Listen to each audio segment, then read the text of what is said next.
What's good? What's good? What's good, fans? Thank you guys for tuning in to another episode of the Voice of the Fans podcast. Tonight, special night, man.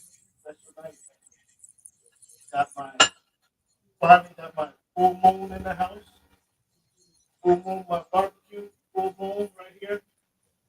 Uh, we got, let me show you guys.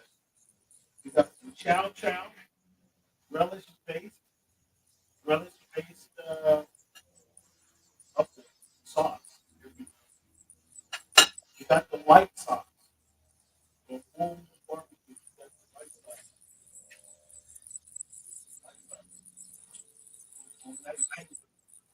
Nice pink sauce. Man, we're gonna get started a little different. Usually we run a promo, a little montage of what we've been through, the podcast has been through, I've been through over the last several years, but we're gonna do something a little different today. We're gonna do it just like this. Hey, why don't you look so happy today? You look a little disappointed over there. Come on, I mean, I hope you get a little bit more enthusiastic about the show there, fella. You look a little down. But we're gonna get the show started like that, like this, and hopefully come on and cheer up here. And now you're gonna take Jared Goff over Brock Purdy? Oh yeah, and this Detroit offense, he looks extraordinary. Mm-hmm. Extraordinary. Extraordinary. Cleveland. If I could slime you, pour the slime like they do in Nickelodeon, if I could pour the slime over your head right now, because you can't even keep this in.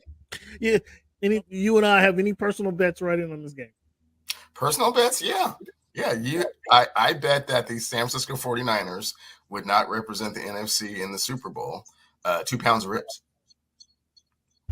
And this is probably week 8 or 9, I believe it was, when Brock Purdy was on his MVP stretch, and I was forced to amend my Super Bowl prediction. I did have the Eagles going into the season. I had the Eagles versus the Chiefs going into the season, admittedly so. But I was forced to amend because all the sling and mud that was thrown over Brock Purdy's name. I amended my bet and said Brock Purdy would lead the San Francisco 49ers to this NFL Super Bowl this season. I said that it had to be week 6 or 7 in Cleveland. And where are we at now? We're in the NFC Championship game, 1 game away, right? Right. And you expect Jared Goff to get in the way, and Aaron Glenn, who hasn't seen the field in 30 years, you expect them guys to get in the way? Come on, man. Stop it.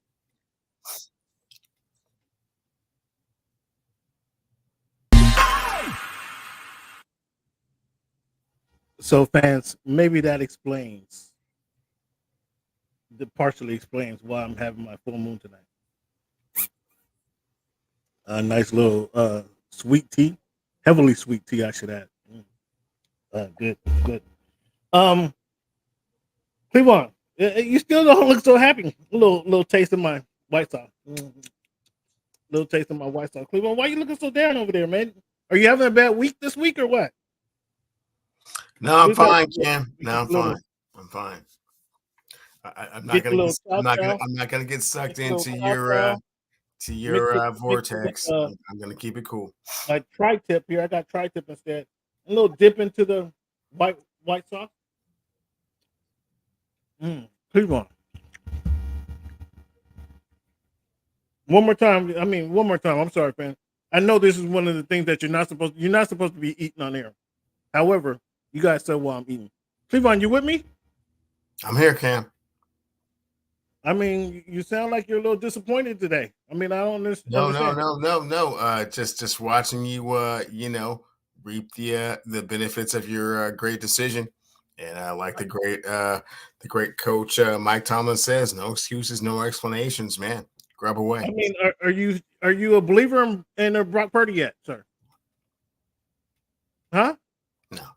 2 NFC championships in back-to-back years. And how many Super Bowls, Cam? I'm so sorry. One more time. one Super Bowl, two NFC championships in the first 2 years in the league. That's pretty impressive. You know, Jim Kelly went to the AFC Championship 4 times. Never won a Super Bowl. You know, Donovan McNabb went to the NFC Championship 4 times. Never won a Super Bowl. So, oh man, it happens. I couldn't hear you because this is so good. This back to back is great. You know, and can you eat up? I mean, get your belly. The numbers game, come on, fans. Excuse me, though, fans. We put money on the table. We had a bet.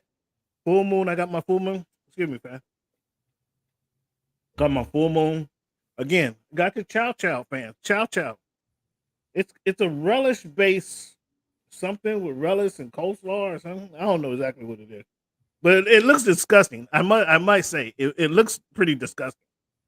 But when you sprinkle a little bit on the tri-tip, fans, and then you take that, you guys see what I'm doing, right? You take that and then you dip it into the white sauce. Oh.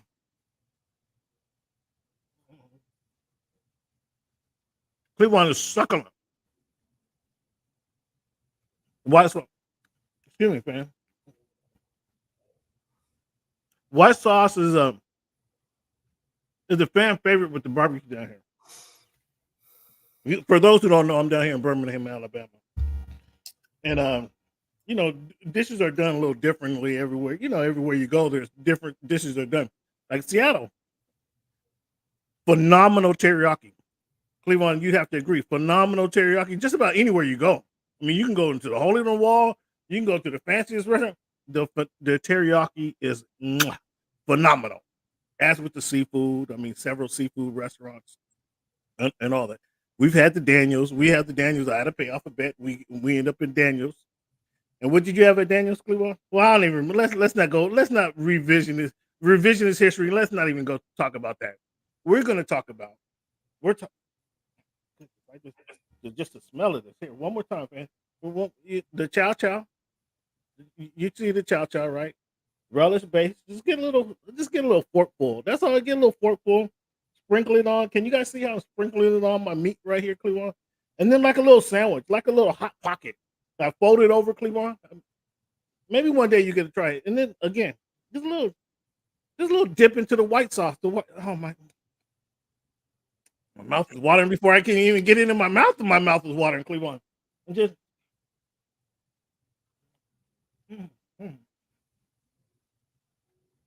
Cleveland. I might send you some of this white sauce. It's like no other. I mean, it's very different than barbecue sauce. A little tangy. I can't even put the flavors together, but it's some seasoning in this white sauce.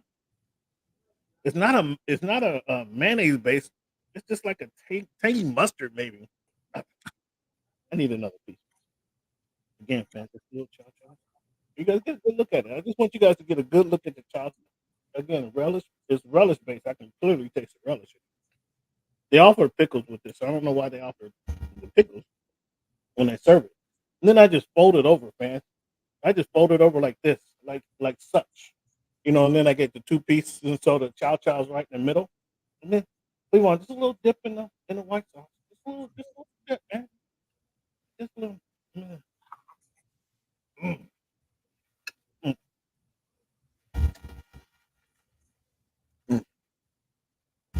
Cleveland, will you start the numbers game for us, please?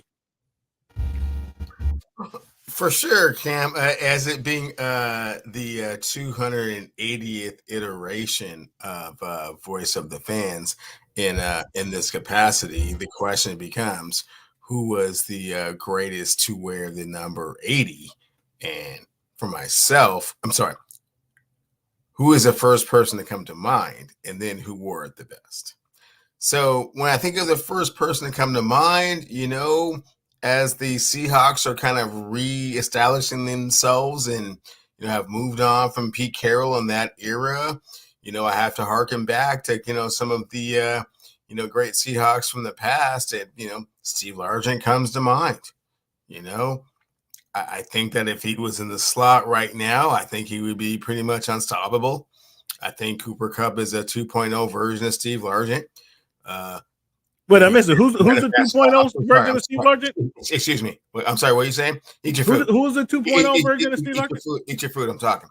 So Cooper Kupp being a the 2.0 version of Steve Largent, but I really think that Steve Largent could play in this era, right? So he's kind of the first person to come to mind. Who were the best? Well, obviously that's the GOAT at that same position, Jerry Rice, and full transparency. Jerry Rice actually went to Steve Largent when he came to Seattle and said, "Hey, man, I know we don't usually do this, and your number is retiring, but would you mind if I wore the 8?" And he said, "It'd be my pleasure," and actually gave up his retired number to Jerry Rice. So, how was that received in the city of Seattle? I wasn't up there, but how was that controversial? It was a little controversial. I mean, that's always kind of weird. I mean, it has to be almost nepotism for you not to feel kind of weird about it, right? And even when Ken Griffey tried to go back to Cincinnati and get the 24, it wasn't his dad's number, and Tony Perez was like, I'm not a fan of that. So the mere fact that Steve Largent was able to acquiesce and say, you can wear the retired number that I made so famous here in Seattle, and not really have a big deal with it was kind of game recognized game, showing respect to the greatest receiver in the history of football. Okay, I mean, you can't go wrong with Steve Largent, obviously. What about Kellen Winslow? You ever consider Kellen Winslow as the greatest tight end, maybe? No, he's falling like 6 or 7 at this point. Where's Chris Carter fall on your list? As far as receivers, he's a Hall of Famer. Oh, one more time, fans. This is the white sauce.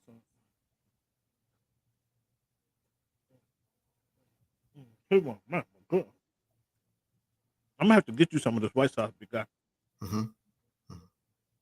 How about the number 21? Cam, the first person that comes to mind, just because we've been talking so much about it through the All-Star weekend, is Dominique Wilkins. As I stated on our Sunday show, his final dunk in '88 is legendary. Probably one of the top 10 dunks you've ever seen. So just the familiarity of what we've been talking about the last couple of days. He's the first one to come to mind. But who wore it the best is Deion Sanders, without question.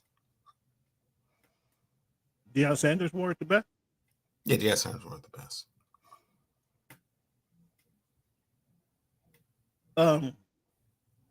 What about Tim Duncan, Roberto Clemente? They both wore it very well, but I'm gonna go with Deion Sanders. My goodness. So Cleveland, before I just got a couple more pieces, fans. It was how much of this did I get, Cleveland? How much of this? I get a pound of that.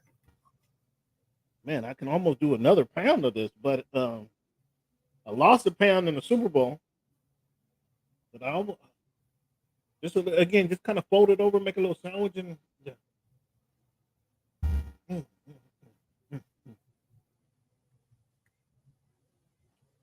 Cleveland, you don't know how good this is, man. You don't know, man. This one again, all my chow chow's almost gone. The chow chow's almost gone. I got plenty of white sauce. So, fam, I'm just gonna make one more little medium sandwich and just fold it over. I'm just gonna dip it into the chow. Just dip my into the one more time. Just the white sauce.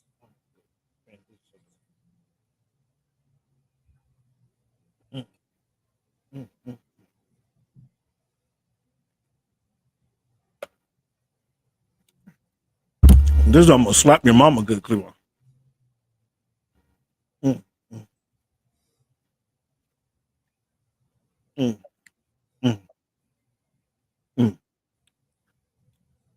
What's up, Boots? I won the bet, man. So I got to eat my food, man. I got to Cleveland. Tell Boots what's going on right now. Go ahead and tell him, Cam. It's your moment. It's your time to shine. So go ahead and tell them all about it. See, Boots, Cleveland's a little salty right now. You didn't Yeah, notice. get all into the Boots, sequence of events that led to this this situation. if you didn't notice, Boots, Cleveland's a little salty right now. All right, let's get the show going, Cleveland. Let's get the show. Oh, that was succulent, man. Didn't it look good, Cleveland? Did it look good across the screen? I'm sorry, fans. I know it's one of the worst things. Comment on the aesthetic beauty of food. Either it tastes good or it didn't, and I'm not there, so I can't comment on it. Boots, you see, he's salty. Boots, you see, I don't know what the show's gonna be like today because my man just salty all the way around. Yeah, man. So, whew, my mouth is ringing, but good thing I got some sweet tea.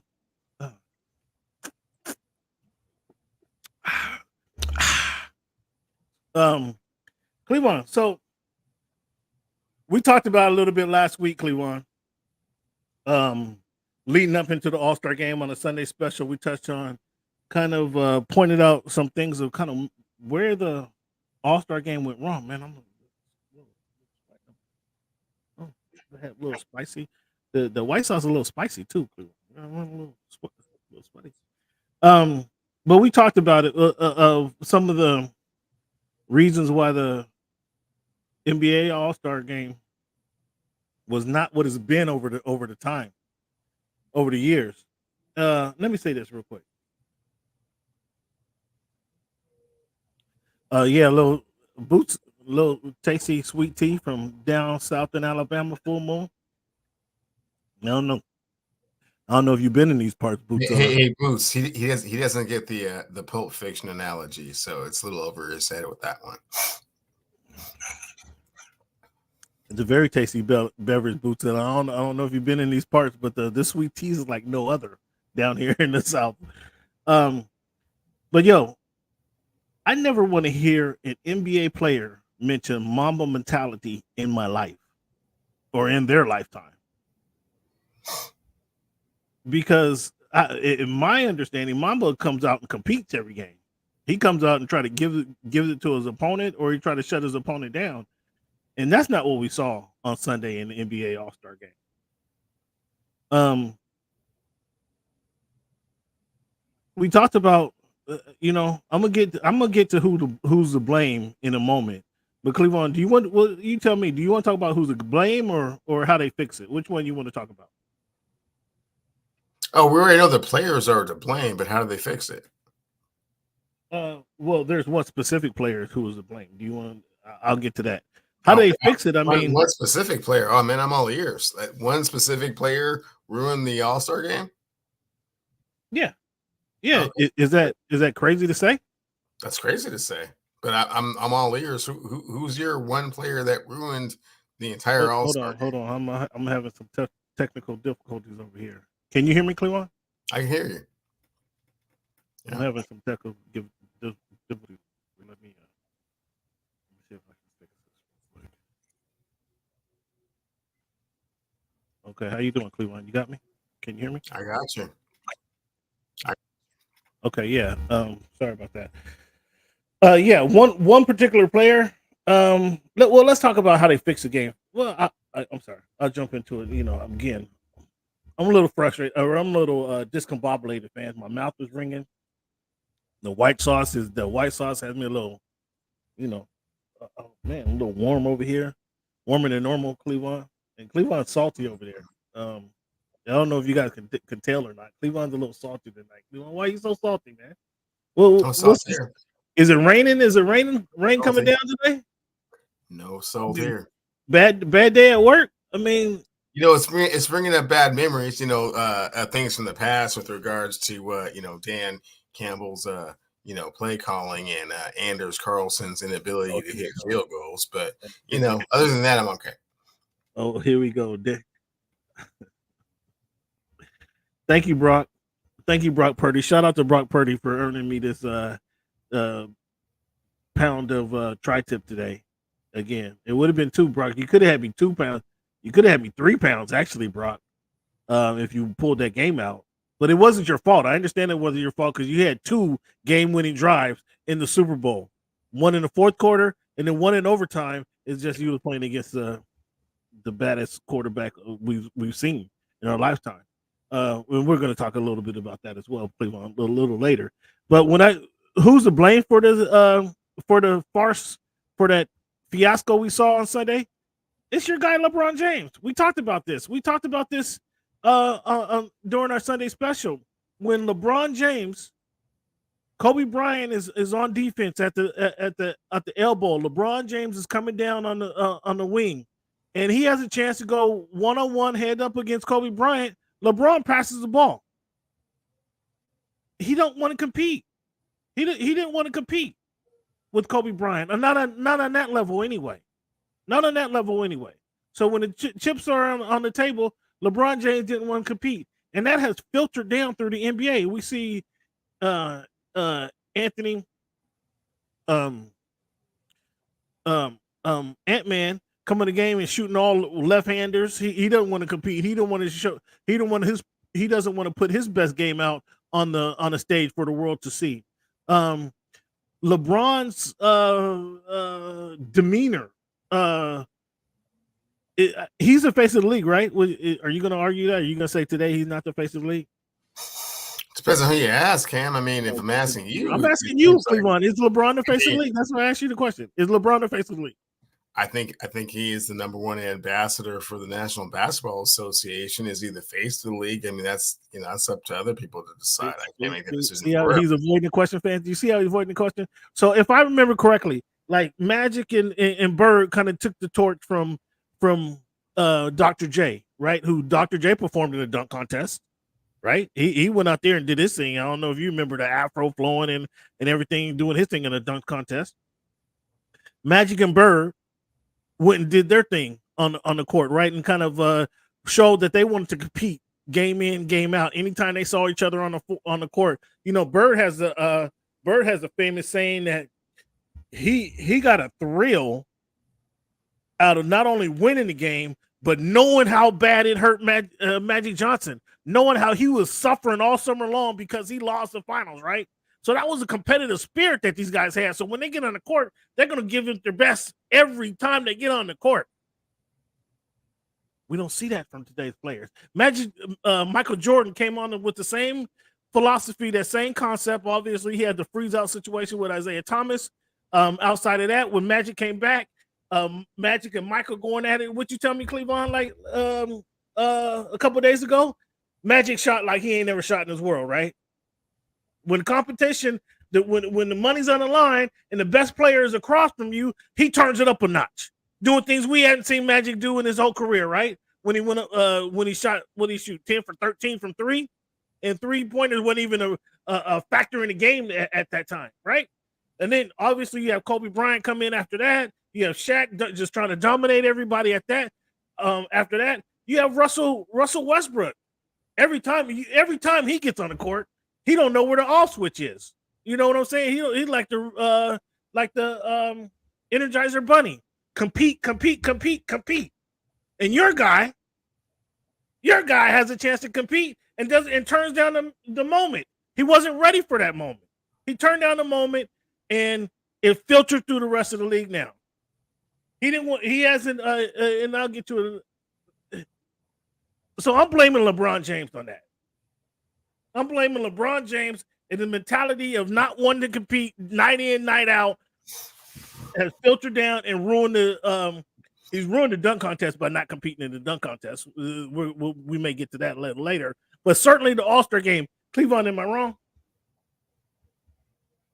Oh yeah, Cam, you're wrong. But I mean, it's all in perspective, What help me out? What perspective you want? You decided a long time ago. It's not just one person that, if all the other players were super uber competitive and into the outcome of, the All-Star game, then it would be different, but they're not.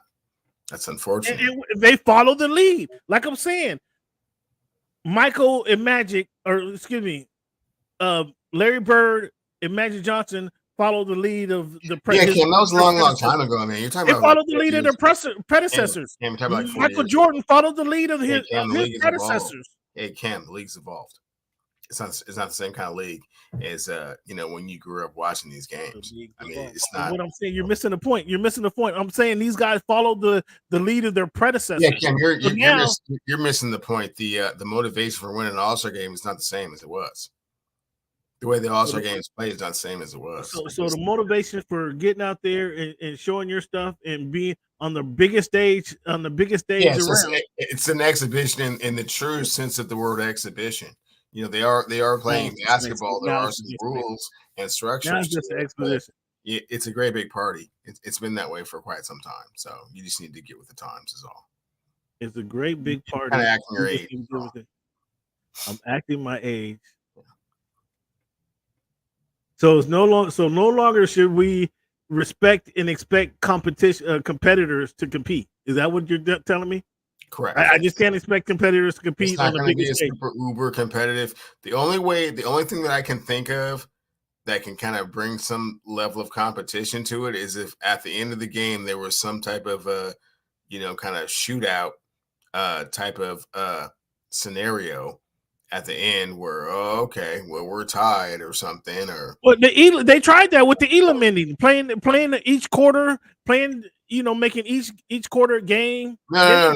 When I say shootout, I mean like, okay, we're down to this point. Okay, well, let's they tried that with the Elam ending. Put the wheel together and like pull out point guard versus point guard or forward versus forward or center versus center, and then you bring your best players out, play a three. Something like that. I mean, your guy would say I'm good, and he wouldn't compete when they put a forward, whatever position. What position is LeBron? Is he the forward? Is he the shooter? Well, I mean, LeBron can play like small forward. That's it's funny that you mentioned that, Cam, because your confusion comes from the fact that he can play so many different positions. Well, what I'm trying to get at is you say guard against a guard or a shooter, a forward against a forward. Right. As soon as they say, okay, LeBron, you're going against Giannis, he's gonna be like, no, I'm good. Scenario. Right? Yeah, like Giannis will play power forward. Joel Embiid would play center. Joker would play center. You don't know where LeBron would play. That's interesting that you said that. No, but to your point, I'm saying as soon as they say, okay, LeBron, you're up against Giannis. No, I'm good. LeBron, you're up against KD. No, I don't. I'm you don't know why are you putting words in the King's mouth? Like you don't know what the King's gonna say. Well, I'm just going off of what he's already shown us. He's already shown us he's not competing. That one time in that one All-Star game, like 7 years ago. I mean, he's been in the NBA 20 years and not competing in the dunk contest. How many All-Star games has he been in? He's not competed in the dunk. In that 20 years, Cam, that you keep knocking him for. How many All-Star games has he been in? I don't know. I mean, that's irrelevant. What I'm talking about competition. It's 20 out of 20, right? Yeah. Is it 20 out of 20? I don't know. 20 out of 20. Okay. It's Tommy missed the All-Star game? Probably can't. Don't rack your brain too tough about it. Again, you're off on a different tangent. That's not what we're talking about. We're talking about his competitive. No doubt he's got there. No doubt he's in. Why are you putting the competitive nature of an All-Star game all on one player and no one competes hard? And it's not because he's the leader of the league. He's the face of the league. Are you not? No. You're not. So he's not the face of the league, is what you're telling me. Jordan's been the face of the league. Kobe's been the face of the league. Do we have any problem with Jordan competing in the All-Star game? Yeah, but he's not bringing the whole Eastern Conference with him to compete at that level. And Kobe wasn't bringing the whole Western Conference to compete at that level. Well, he had Shaq, and everybody else was competing. Everybody else was competing at that time. So now Now nobody's competing. Now you don't want to bring up the face of the league. Bring up all stuff. The NBA All-Star Game is not about like competition, like who's the baddest. It's a party. Okay, so how do we fix this? Like they fix they fix your in-season tournament that you like so much and you were so excited about. They threw $500,000 per person. I say, if they're gonna do $500,000 per person, it should be or $500,000 per. So Cam, why is the All-Star Game so important to you? It's a showcase of talent, Cleveland. It's a showcase of talent. Why are you guys just up there running up and down the court? It's a beauty pageant. It's like you guys Oh, are so the you enjoyed 211 points. That was enjoyable to you. You enjoyed that. You watched that game and was cool. I mean, satisfied. you saw what players could do. I mean, they were comfortable. They were in their environment. It was in Indianapolis. I mean, how competitive do you expect it to be? What do you mean? Where was that? It could have been played in Miami. Oh no, That they're was showing out a little bit still a more in bad LA. game. They're showing out a little bit more in Vegas. They're showing Why? out a little bit more in Houston. They're showing out a little bit Why more in how do you think that? How do you think that's the case? Why do you think that's the case? because there's nothing in Indianapolis, Indiana that will bring you there. It's not a destination city. There's nothing there other than a few.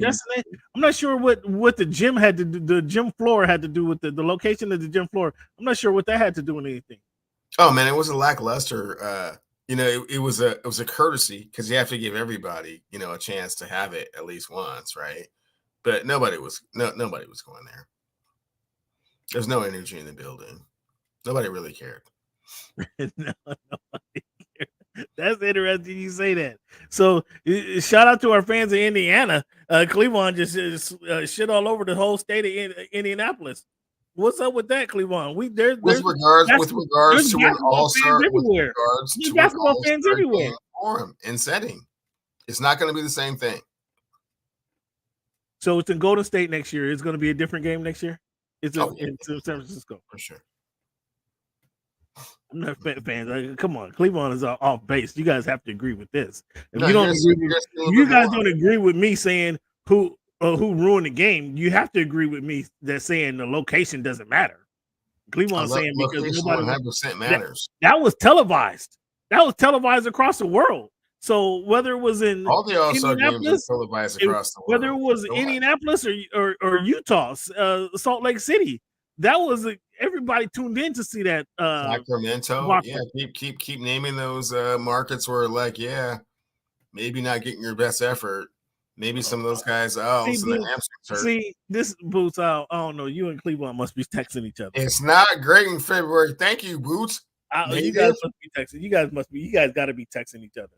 No, it's just painfully obvious. Some of the things that other people see that you just don't understand. Again, the game was televised and broadcast. I'm not sure. Do you get TNT where you are? He most certainly does. Do you get TNT where you are? Me? Up in the state of Washington, do you get TNT? Yeah. I'm down here in Alabama. I get TNT. That means TNT is spread out across the nation, if not the world, Cleveland. Okay. And your point is? Because it's in Indiana, it could be in Hawaii. It could be in Alaska. The court's a court. The game is the game. Right, Cam, but we're talking about the level of urgency and the participation of the players. Yes, it's not going to be a thing. You coming up with excuses. First, you want me to name you the top? You want me to name you the top 5 teams, top 5 cities that the All-Star game is going to be lackluster? Would you like me to go through that list real quick? You're gonna bring up Sacramento. You're gonna try to bring up Sacramento as well. Indianapolis, Oklahoma City, Utah. Fans, this is not me. Sacramento. This is not me. Cleveland just shitting on the whole 5 cities. The All-Star game is not going to be cracking. I'm so sorry. The players aren't going to care. Man, so 4 inches was good. Bootzilla 4 inches was okay because they did show a lot of pictures of it snowing that come game day. 4 inches was good, huh?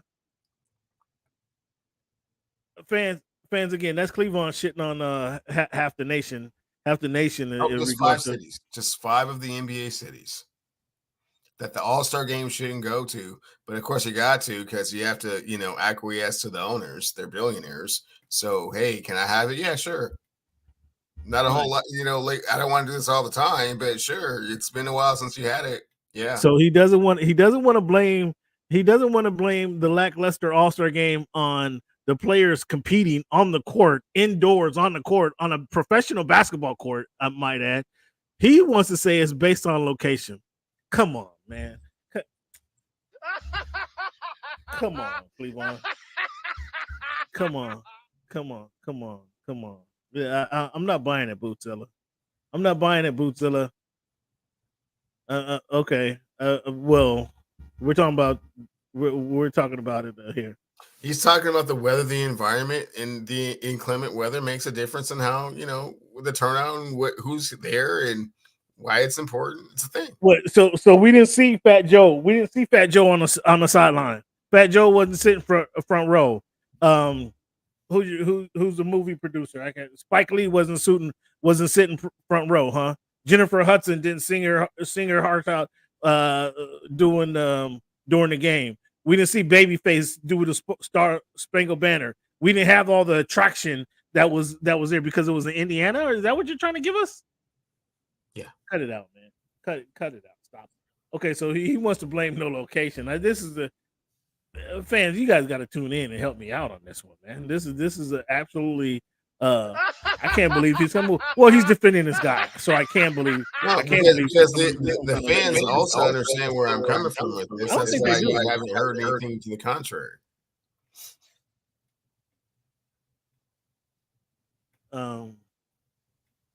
See, so something goes on in Indianapolis. They like basketball. They had Larry Bird showed up to the game.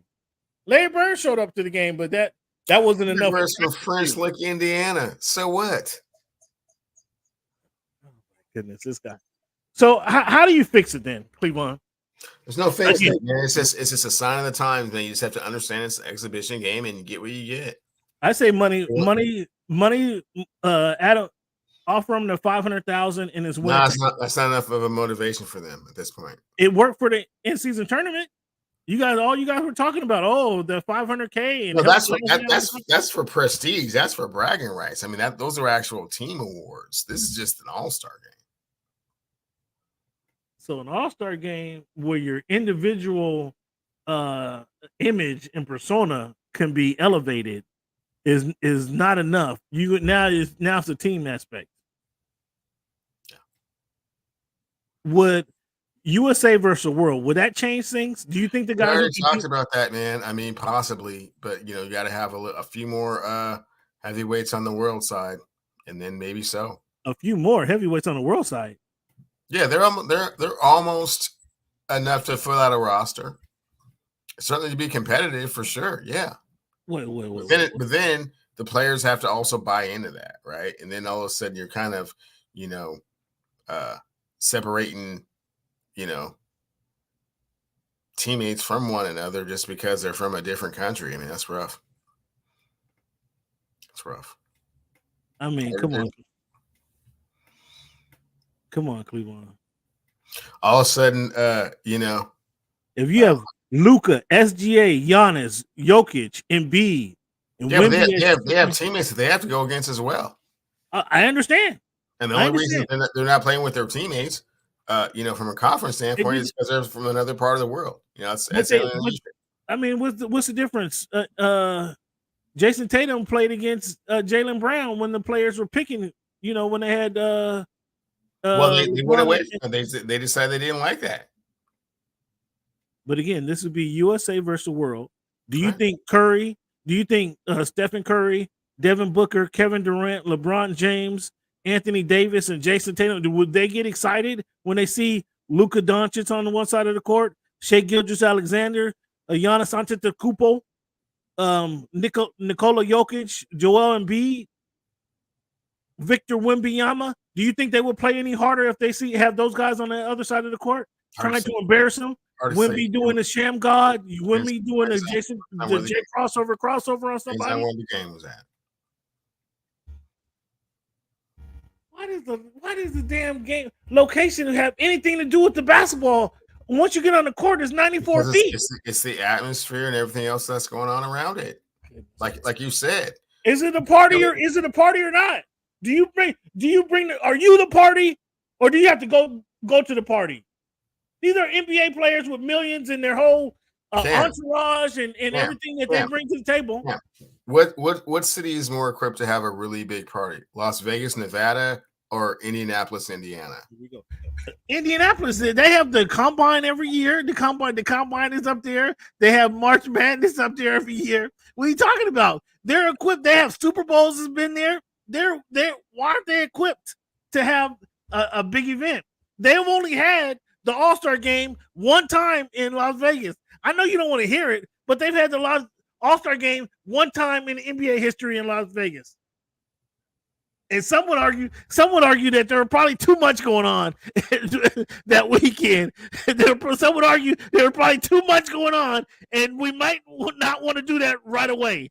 And so it's been, I think, what was that, 2018? So we're going on 15 plus years before the NBA revisited that topic.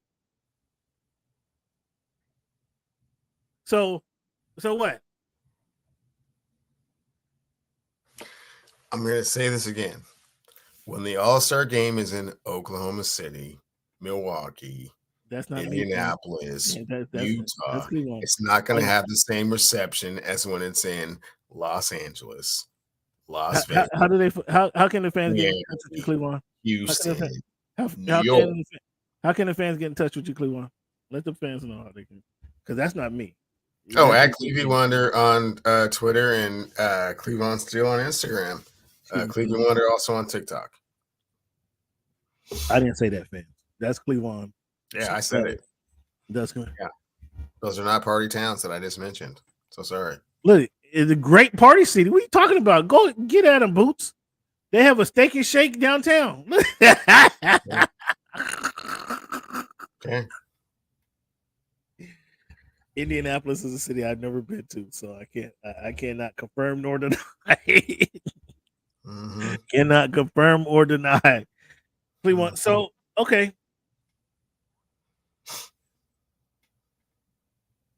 This guy.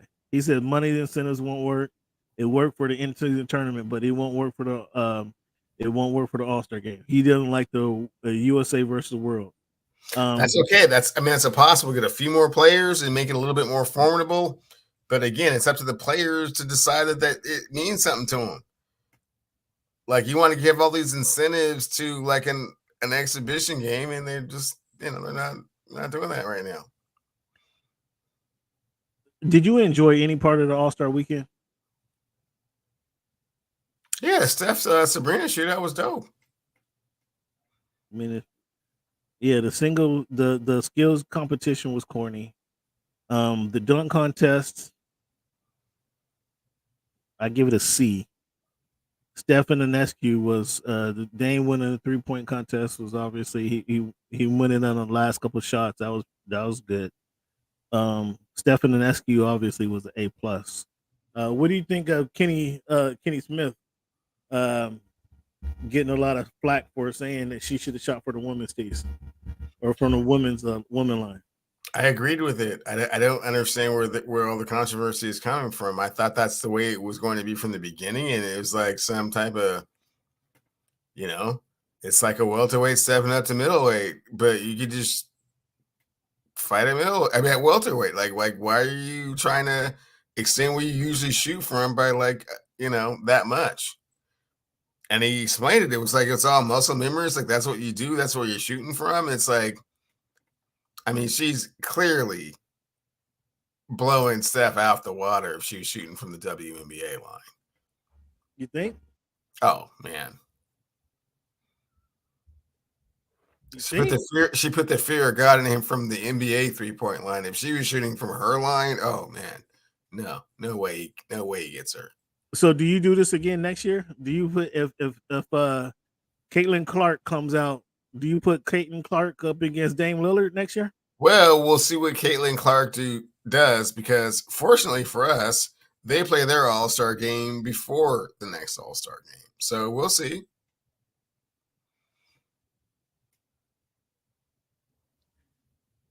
She was 19 out of 20. Last year, it's not like they just threw her in there for no reason. And if she was still shooting from the line, from her line, oh no way. Now this is a topic that we've touched before, at kind of at length. But what do you think on? KD has already admitted as such. But what are your thoughts on Barkley saying KD ain't a leader? KD's not a leader. Why does KD want to be a leader? This is one of those things that we go back to, man. Just do what you do. The problem comes when people want to heap all these other responsibilities upon players that they're just not equipped to handle and never have been and never told you that that's what they do. Where has KB? Where has KB ever been a leader? I wouldn't say he's not equipped. I'm not gonna go that far. Where has he ever been a leader? He hasn't, and that was my argument in OKC. I mean, he and he's admitted saying I'd rather just play hoop. He said that. Okay, but to my question for him, which I would ask off camera, just so I can get a real answer, is KD. You're arguably one of the greatest scorers in the game ever that most people will ever see. Arguably one of the greatest. By the time you're done, you're going to be in the top 5 in scoring. Is it important for you to be one of the best players that ever played a game? That's what I would ask. And but you're going to get a different narrative. His idea of what's the criteria for that, has changed. Again, that's why I would say. That's why I say I would ask him off camera. I wouldn't ask him that on camera because he'd be like, "I'm already one of the best," and what does it matter if I'm 3 or 1 or 4 or 2? I mean, what does it matter? I'm already. You gotta understand, Kevin Durant is already not willing to admit that he went to a team that was 73-9 when he went there. Again, but see, even still, the league when he went there. Even they won 2 consecutive championships and should have won 3, except for he ruptured his Achilles tendon. And then he went somewhere else, couldn't win there, and now he's somewhere else, and we'll see. No, they ain't gonna win it. It's far too late in his career for him to think that he's going to win a championship, but maybe not. No, they're not winning. We don't know. We don't know how these things turn out against the Western Conference. Well, look at him all of a sudden understanding how the second round works. But anyways, I mean, we'll figure it out. We don't know who's there yet. Again, that's why 100% I would ask him off camera because the answer I know would be different. But if I broke it down, different. He's already delusional enough to think that it would be different. That he's already there and doesn't need it. He doesn't feel he needs any more validation to his career. Yeah. No. Why? It would be like if Tiger Woods is teeing off from the men's tee and the U.S. Open Women's Champion is teeing off from the women's tee. Because they're trying to keep it as close as possible. I mean, if the only like I said, give Steph the girls' ball. And even it up that way. Right. You guys are just twisting this all around, man. You just have her shoot from where she shoots from and have him shoot from where he shoots from. And figure it out. If they were doing that, there's no way Steph would win. There's no way Steph will win, he said. Steph, you hear that? You hear that, Steph? So yeah, I think KD's answer would be better, but yeah, he's not a leader. So Barkley didn't say anything wrong. He admitted as such in his little interview with his agent and saying, KD's a gym rat. That's not hard to tell. I mean, you could tell that when he loves hoop. He's a hooper. All the other things that go along with it, being your franchise player and your ambassador, and articulate and the face of the franchise and lockdown defender and holding cats accountable and yeah, but if as good as he is, some of that shouldn't be important. Some of that should be important to you, bro. If you're the best player on the team, the best player. He's not good at any of those things.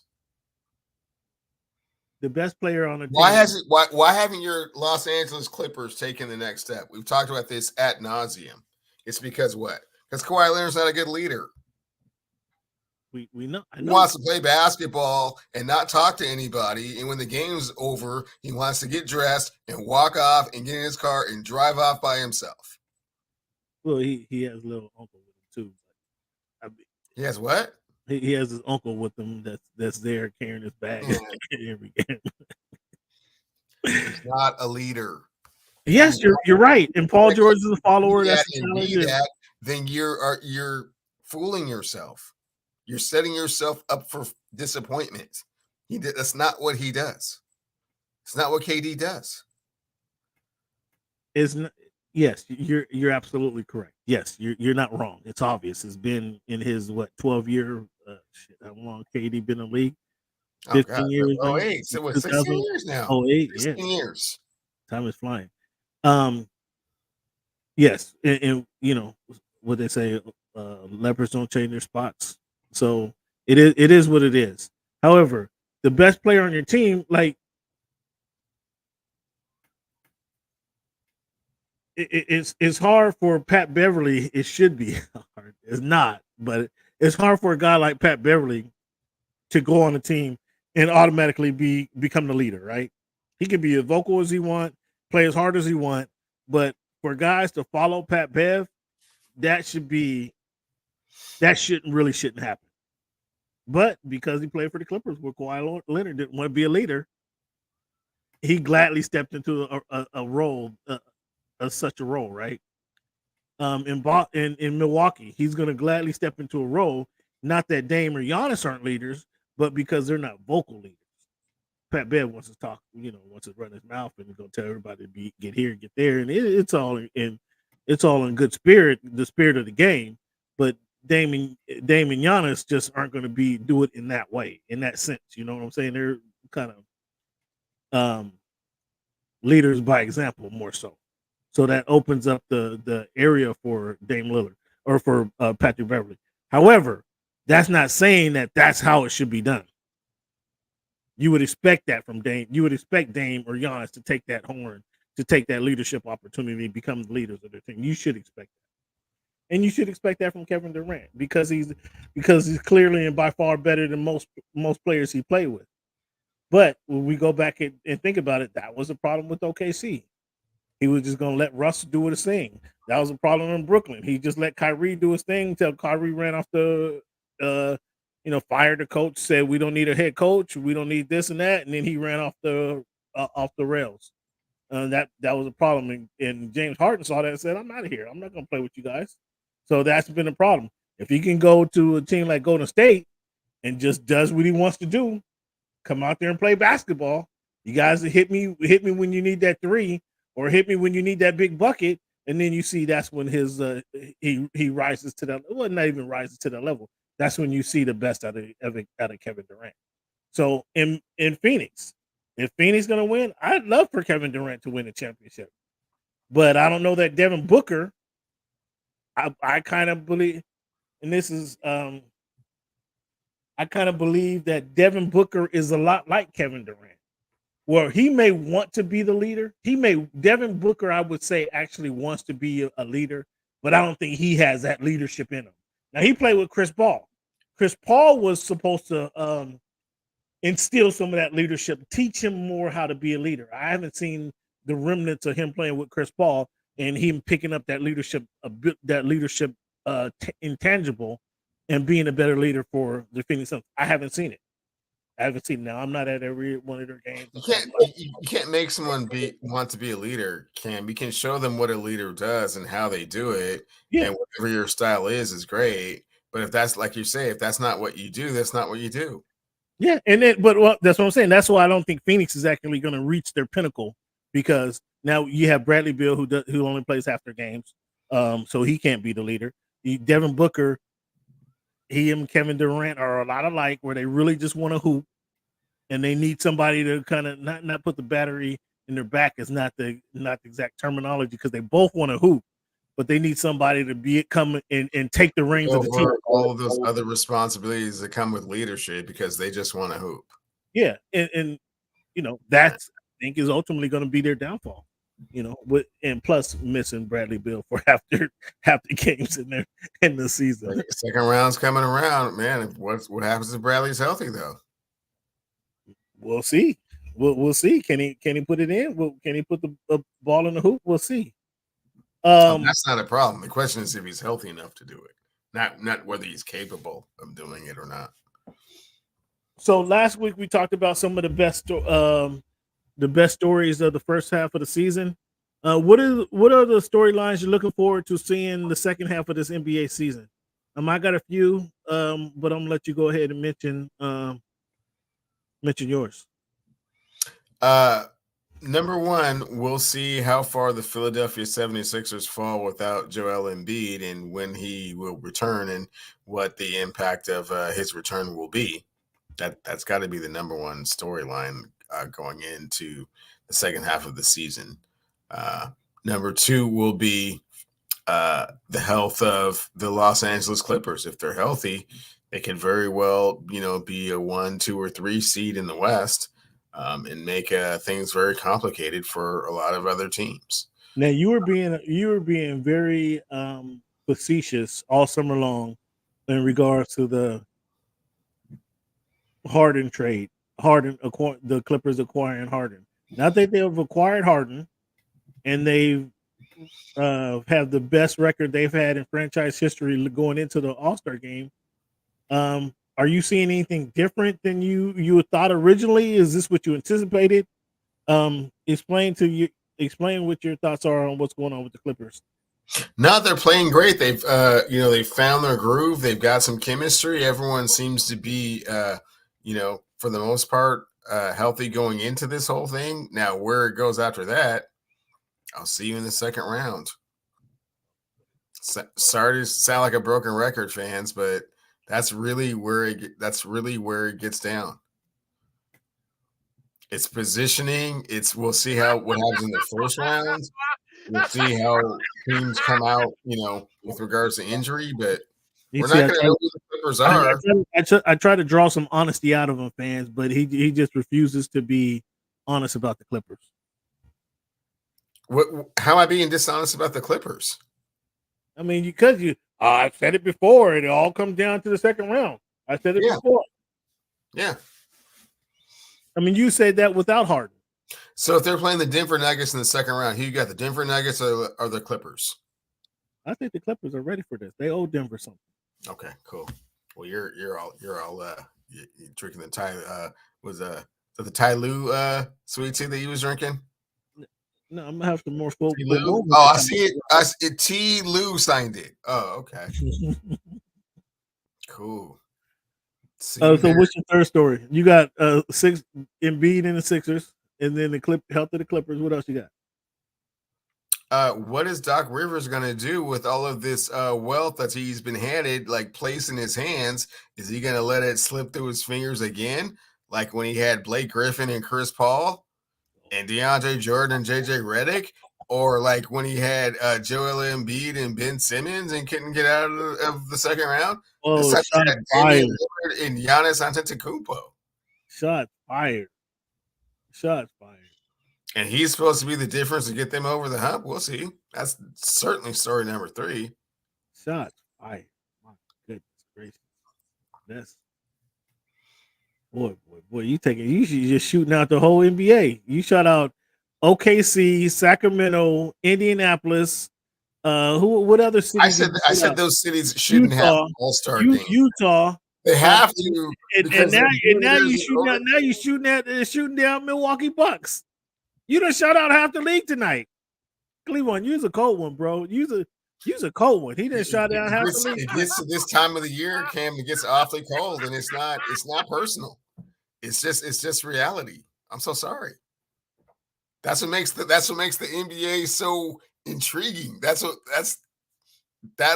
gets it going, man. We'll just find out. If I'm wrong, okay. So sorry. But I'm not.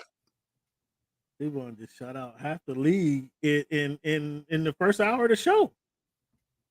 In the first hour of the show, Cleveland just shut out half the league. And all I said is some cities that probably shouldn't host all-star games. That's all I said. And then what are the biggest storylines? Like, yeah, let's find out. So what I got is let's look at it like this way. Obviously, the Clippers are a big story. You got it right. Doc is a big story. I'm surprised you didn't say your Lakers though. You don't want to add the Lakers into there? Not ready to be a big story just yet. They haven't proved anything. I mean, what are you talking about? They're talking about every single day. Should they make a move? Well, that's the Los Angeles Lakers. There's no moves to be made at this point. All the trade deadline's over.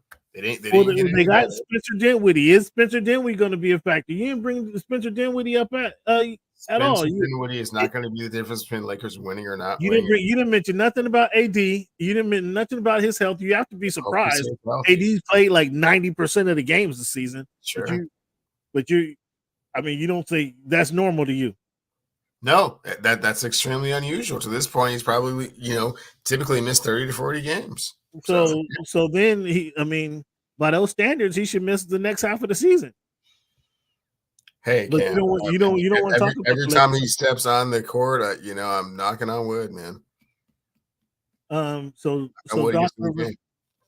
Doc Rivers is a health. Doc Rivers, excuse me, is another good topic. That's a good one to point out. I got Lakers health. I want to see these young guys step up. I want to see if Minnesota for real. Do you believe in the T-Wolves yet? No. I mean, they're leading the Western Conference. Sure are.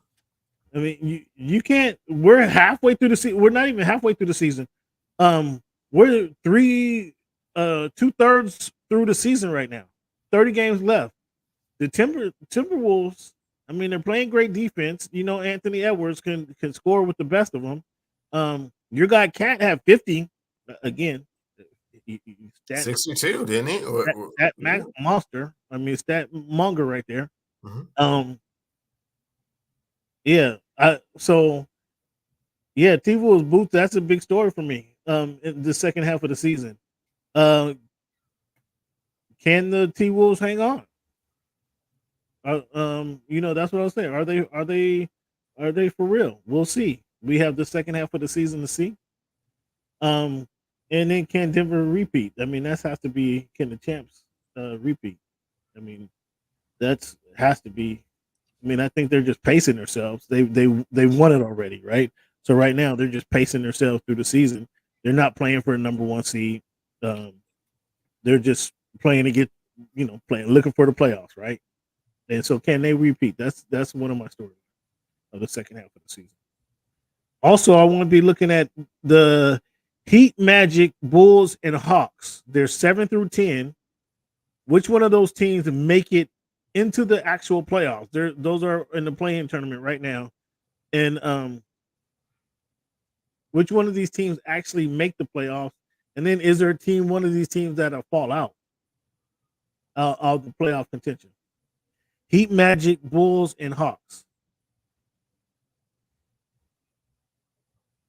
Do any of these guys separate themselves?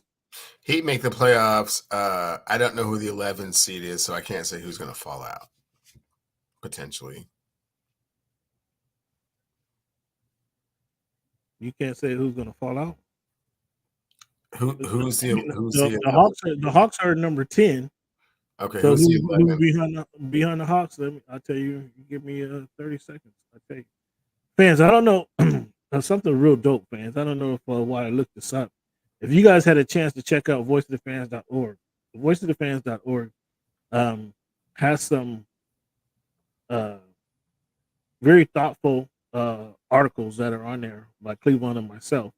And additionally, Cleveland, there's a feature on that website that allows you to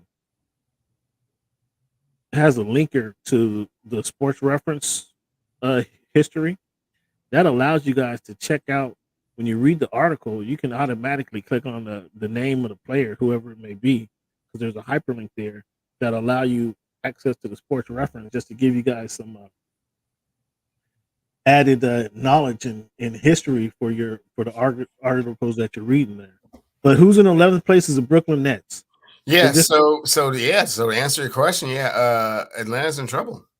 Brooklyn Nets, who just fired their head coach. The Toronto Raptors, Charlotte Hornets, Washington Wizards, Detroit. Washington and Detroit have single-digit wins this season. So they're only Atlanta Hawks are only 2 games ahead of Brooklyn. Yeah, Brooklyn has 5 games ahead of Toronto and 10 games ahead of Charlotte. Brooklyn has a chance. Okay. They got rid of Jacques Vaughn, which is thank goodness. Yeah, I'm not sure. he's clearly a good guy. He's been in the league for a while. People like him. That's how he keeps getting jobs. But I haven't been impressed with him as a coach at all. No. So in the Western Conference, Mavericks, Kings, Lakers, and Warriors are 7 through 10. Who makes the playoffs out of this bunch, and who falls out of playoff contention? For the Warriors are 10. The Kings fall out of playoff contention. Ooh, man, That's thick. yeah. I was talking big stuff about the Kings last season. There were number 2. Oh no, all season long. It's weird how your voice got all raspy all of a sudden now that we're kind of turning the corner.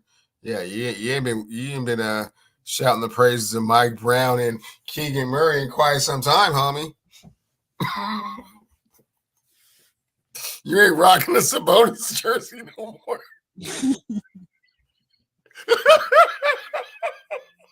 Woo! The Sabonis jersey that fall off your wall. Never had a fans. I ain't worried. I don't know about you, but I haven't put a jersey on. Shit, 30 years now. Fans, I put a jersey on every day, especially in the summertime. Oh, that's when the ensemble. That's when the full plethora of jerseys comes out. So yeah, so the Kings are number 8 right now. Okay. Just a couple games ahead of the Lakers. 2.5 games in front of the Warriors. Utah is number 11, and they're 2 games behind 2.5 games behind Golden State. Houston is 3.5 games behind Golden State. Memphis is 17 and a half, 18 and a half. They're only behind Golden State, behind the number 10 mark. They're only 8.5. I mean, I doubt they'll catch them, but they're only 8.5 behind. I mean, I don't know. They could be turning the corner. They beat Milwaukee Bucks last week, so we don't know. You might not be able to. Have to give your guy. Sure, Cam. Yeah. You might have to give your guy Taylor. Yeah, you might have to go back into the locker. You might have to drop to Memphis, go back in the locker room, and put your arm around my man one more time. Explain how this NBA thing works, like in real life.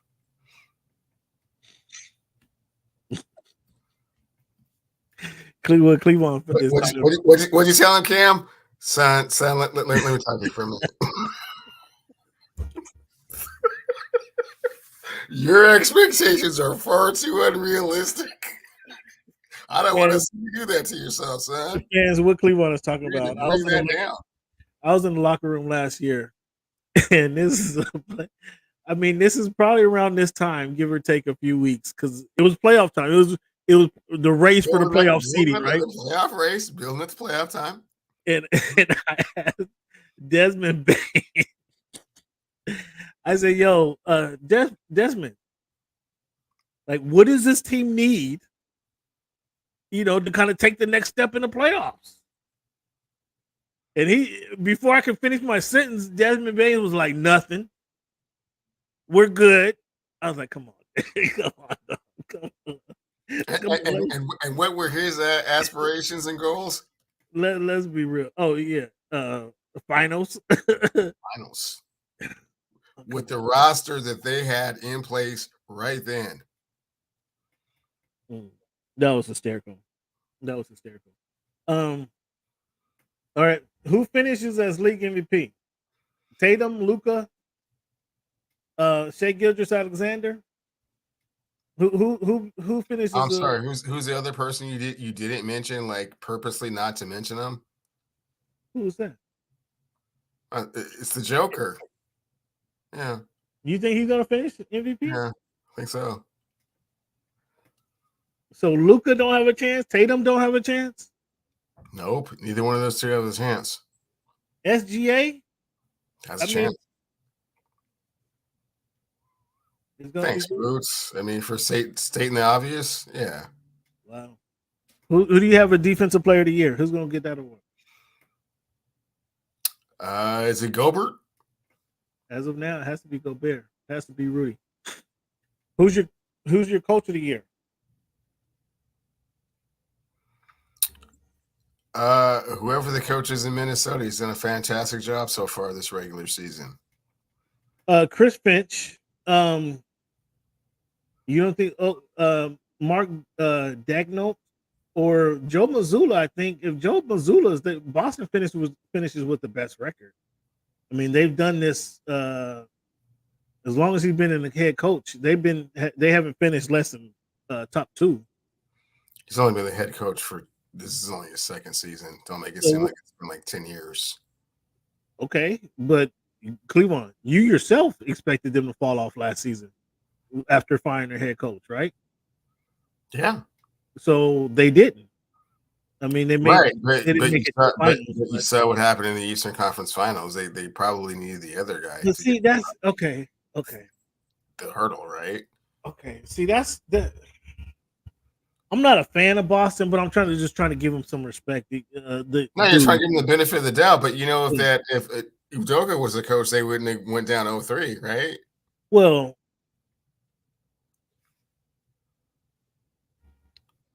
I blame some of that on the players. Why is that so hard to say? No, because gone down 0-3. So here, when you say this, interesting that it's interesting now that you're speaking to coaches, and I'm about it. We kind of have a role reversal right now because I'm gonna go to the players in this situation.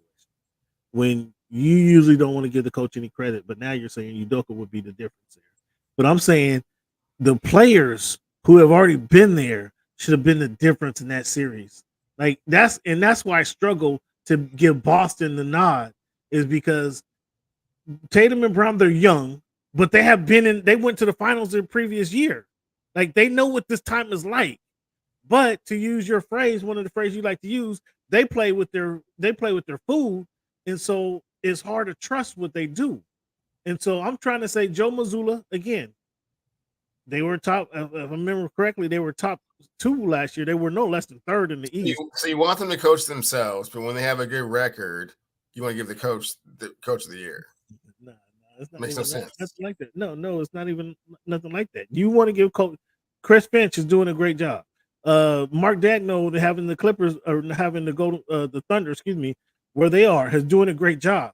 Joe Mazzulla has the best record in the NBA. So that's why I mentioned him. And this team collectively, they should be like the favorite going into to reach the NBA Finals. Certainly out of the East. However, I just don't trust them.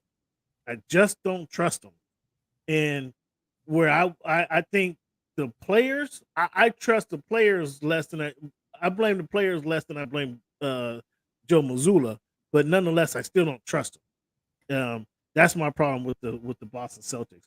But I'm just trying to say they do have the best record, trying to give them some recognition for having the best record.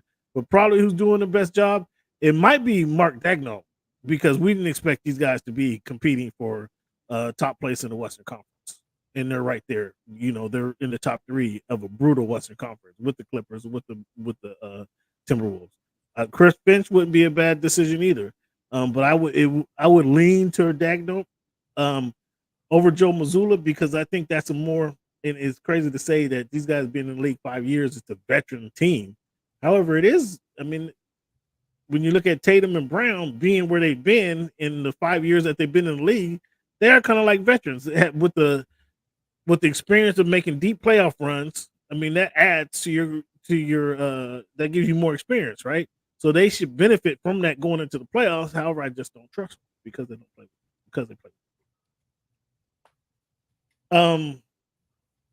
Most improved player. Who would you give that to? See, I feel you, man. Exactly. They do fall in love with the 3 too much, and when Tatum and Brown can just go get an easy 2 bucket. I mean, and again, to say that Mazzulla will tell you that they need to shoot more 3s, but that's not always a recipe, man. Now they got 2 point guards on their team.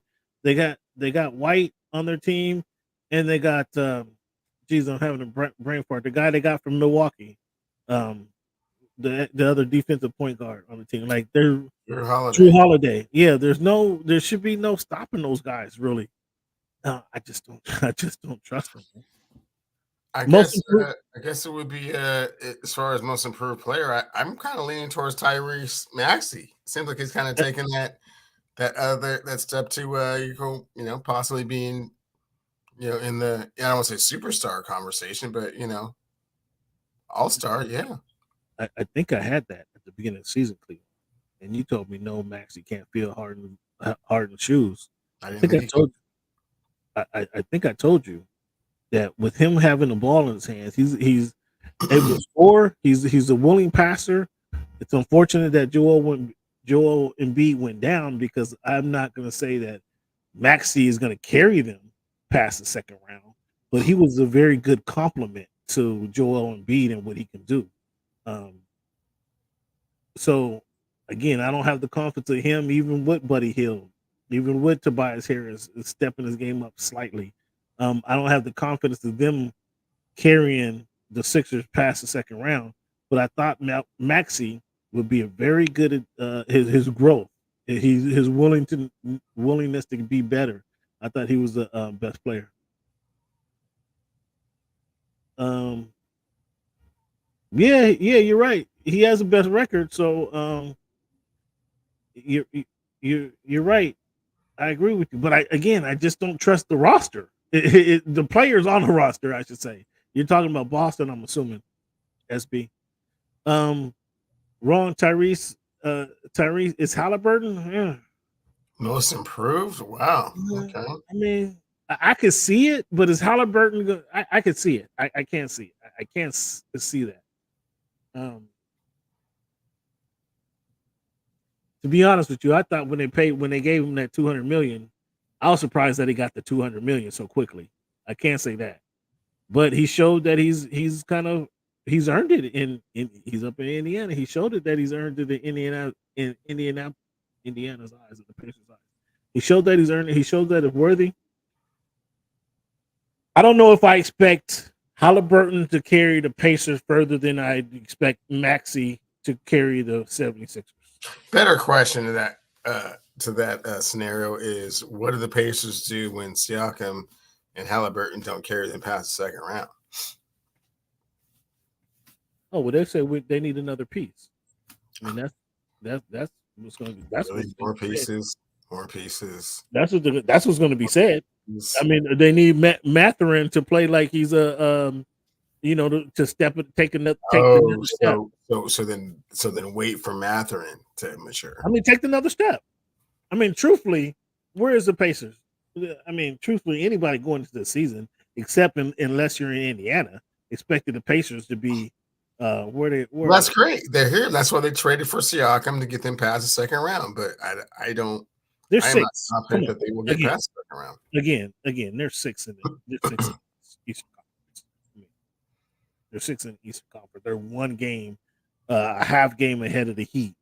Again, that's probably where they're supposed to be. Oh wow. So that's probably where. So they play. Wow, this would be a hell of a series. They would play in the first round of playoffs. They're Milwaukee versus Indiana. There's already some beef there. Remember the Pacers kept Giannis's ball. Yeah, and who's in fifth place? Philadelphia. Okay, well they're gonna fall at 6, right? Because Embiid's not coming back till much later. Again, they're two games. There's a 2-game difference. Again, what I just said. I personally would expect Maxey to carry the Sixers further than I expect Embiid to carry the Pacers. That's not saying anything. Oh, change that up because you said some things really wrong. No, I didn't. I said Maxey. I You expect said Maxey Embiid to carry the Sixers. Embiid to carry the Pacers, and I got really, really confused. No, so no. please I explain. said Maxey to carry the Sixers further than, Halliburton to carry the Pacers. Oh no, that's not happening. I don't know. I don't. I do. I'd expect more out of Maxey and the Sixers than Halliburton and the Pacers. We'll see. I mean, they're 2 games apart, so they're 2 games apart. It's not Halliburton. He was an All-Star last year. Maxey was not. Great point, Boots. Yeah. I was thinking that. I was thinking that earlier. He might not be eligible because of injury. Because he's missed a bunch of games. But yeah, I would expect more out of Maxey though. Going. But that's a good debate. I mean, it's going to be one of those two guys. Appreciate you guys' help there.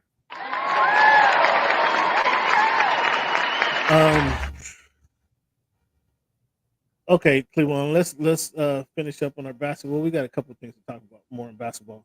Vince Carter confirms reports that LeBron James, Kobe Bryant, Vince Carter, and Tracy McGrady were offered $1 million each just to compete in the dunk contest. Now I don't know. We're hearing about this now. I don't know when this would have been. Vince Carter won the dunk contest in 2000. I don't know when this might have been. It'd be interesting. I wish I could have found. I couldn't research. I couldn't find a date on this. But LeBron came in the league 2003. So Kobe at that time Kobe won the championship in 2007. 2009, 2010. Where was Vince Carter in 2010? Where was Tracy McGrady in 2010? I don't see Kobe at that stage. If this had to be in 2007, 2008, when Kobe won championship 4 and 5, he wasn't competing in a dunk contest. So I don't know. I would which one did he win? 98, 90? Like he was a rookie in 96, so 96, 97, somewhere in there. Okay. Let's go back. Boots. I looked at the odds. Halliburton is plus 2,500 to win. When was this? Recently? Was that recently? Boots 25,000. Was that recently?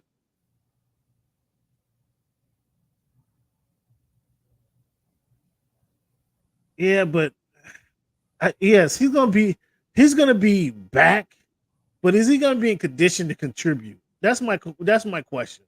He can't work out because he's gonna get back. He's gonna get back, and he has to get in playing in game shape. Okay, February 9th. But he's not gonna be.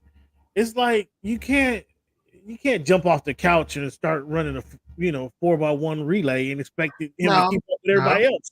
No, but you can kind of build up to it. It's going to be interesting to see. Yes, he'll be back. Obviously, he's going to be a great addition. I'm not saying that no means saying you don't want Joel Embiid on your, to play on your team. Obviously, he's going to be a good addition. I just concerned with his health at that point. How healthy will he be?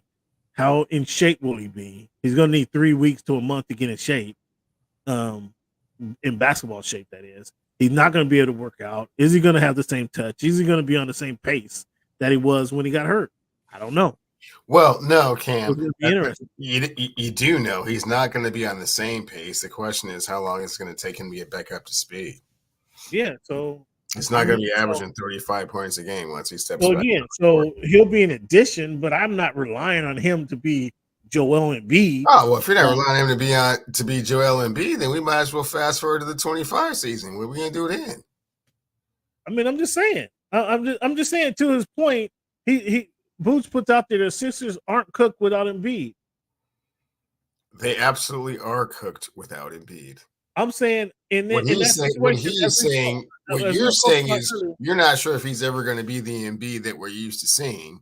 No, this season, is he going to be back? Is he going to be? They're not cooked until he comes back. I mean, come on. This is I hate. This is why I hate the injury for Embiid, because now he's just labeled as injury prone big dude. Yeah, he's not labeled. That's what he is. He's never been healthy in the playoffs. You've never seen it. We said that earlier. So you know what? Come to think about it, what you're saying, Cleveland, is he takes a couple months off. He takes that 3 to 4 weeks to get his shape prior to playoff time. This might be a good break for him. This might be a good break for him. Just like Anthony Davis all that wear and tear, and he gets back and he's been rehabbing, and man, He's All fresh. Anthony Davis in the bubble. He got 3 months off, and then he can play through the playoffs. This might be a great break for him, Cleveland. I agree. This is the first time for everything. You're right. So again, I'm trying to get an understanding if they he might be fresh for the first time. I mean, but he's still going to be working through some kinks. That's still a concern. So Kobe, LeBron, Vince, and T-Mac, like, I wish I could get a year on that. A year on what that might be. A year would be helpful with regards to when that might have taken place, but you have to give the nod to Vince. I always got to give the nod to Vince, man. Yeah, but when Vince won, and that was 2000, Vince was. I mean, he did some stuff nobody's seen before. But T-Mac wasn't bad that year. T-Mac wasn't bad. He was just outshined by Vince Carter. But T-Mac was not bad. Did T-Mac I know you participate in that dunk contest? Yes, he was in the dunk contest. Yes, he was in that same dunk contest that Vince was just incredible. He bounced the ball off the ground to Vince. He was in that same dunk contest? No, he actually dunked. He wasn't bad. He just wasn't Vince Carter. And so again, by 2010, T-Mac was playing for San Antonio and seeing no time on the court. So I mean, this had to be 2007, maybe 2008, maybe. Because again, I really highly doubt, and I didn't being in LA, I heard nothing about Kobe Bryant considering participation in the dunk contest. So, but Vince said it happened. So I got to take Vince at his word. But I just couldn't get a date as to a year when that might happen. Because again, when they went to the finals in 2008, they lost. No, they lost to Boston. Then they came back and beat Boston. And who they beat for the third one? Who they beat for the second? Orlando in 10. Okay. I highly doubt in those 3 years, 2007 or 2008, 2009, 2010. I highly doubt Kobe was warming up for the. I think Kobe got his dunk contest title and never wanted to go back. I mean, he did. That's what I'm saying. This is what I'm saying. I'm just trying to think and nail down that when could that have possibly went down. I don't think it went down then. It couldn't have went down afterwards because Vince was toast. T-Mac was toast. LeBron was the only one, stepping up. But then this becomes 23, 24 years old. Yeah. But those were coming into his championship years. So I don't know that he was going to participate in the dunk contest. You follow what I'm saying? Sure. Not quite sure where this is going, but it just I just trying to bring it up. Again, I wanted to refute it. I didn't believe it, but then I heard Vince Carter say, yeah, it happened. He just didn't say the year it happened. And now I'm trying to think, okay, what year could that have been? Because if he won it in 2000, Kobe, as we know, won it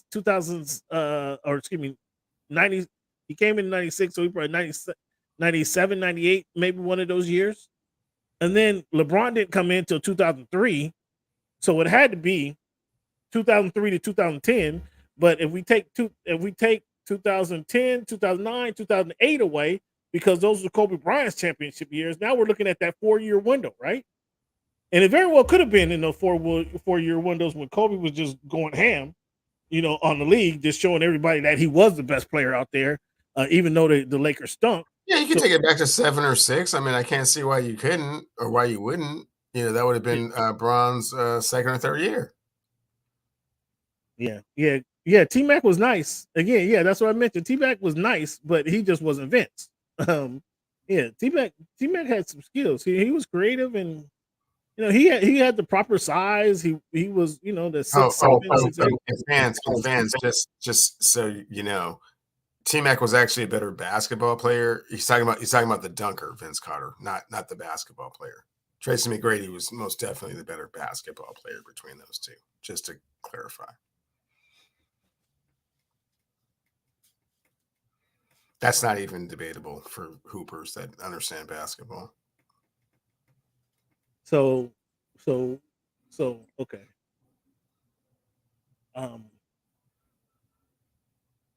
You now, Cleveland, you would border on that conversation you don't like to have, or you were about longevity, or how longer was T Mac a better? It was through the length of the career, or was it for a year? His time in It Orlando. was like a 7-year span. He was better than Vince Carter. I don't know if it was that long. I don't know if I don't know if it was that long, but that's another argument for another day. I don't really think it was that long. You're right. There were some years he had some better years, certainly, but how long was he better is the question. And then do you credit the longevity of Vince Carter and the longevity of Vince Carter's ability to actually play different roles? I mean, 20 years at 12 points a game, not really. But again, now we're looking at that wasn't the length of his career. Insanity in like 01. So he had a 3-year span of Vince Nasty, half man, half amazing. That was a 3-year run. And it all started when he decided he wanted to go to get his degree. I was going to bring that up. Cleveland. I was going to bring Cleveland. Ooh, man. Ooh, Cleveland. I was like, how could you? How could you? Why would you? How could you? In the playoffs. In Game 7. In the playoffs. Before Game 7. You of the Eastern Conference Finals. You decide. If you told them you're from North Carolina, you could have paid them to have the graduation next week. A week later. You was at your zenith. You could have made a phone call. Yo, MJ, help me out. Let's push this back 1 week. You don't think the school would have did that for Vince Carter? And you decide to go get a diploma, which they could mail to your house, instead of going match up against Allen Iverson in Game 7 of the play. What? Woo! You know I didn't like that. You know I didn't like that. If I'm complaining about players not competing in the All-Star game, you know, oh my goodness, I would have looked at, Vince, it's gonna be tough for you to come back in this locker room, bro. You're gonna have to explain. It was hard, right? I mean, they say this, they support him, but I mean, come on, man. They don't mean it.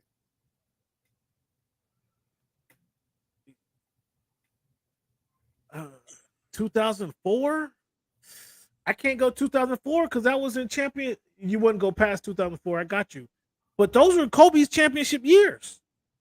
No, Kobe is Kobe plays for the final. 2002. Kobe plays for the chip in 04. Again, championship years.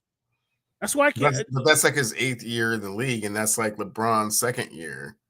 I can't. I don't know if I can go 2004. Hey, man. 2004. Get on Twitter and ask that dude. Ask that dude what year you're talking. That's what you were talking about. Orlando. Yeah, Orlando. That's what I'm saying. I mentioned that, SB. In Orlando, that's all. That could have been, has to be what Cleveland is talking about. Yeah, it was the same day, bro.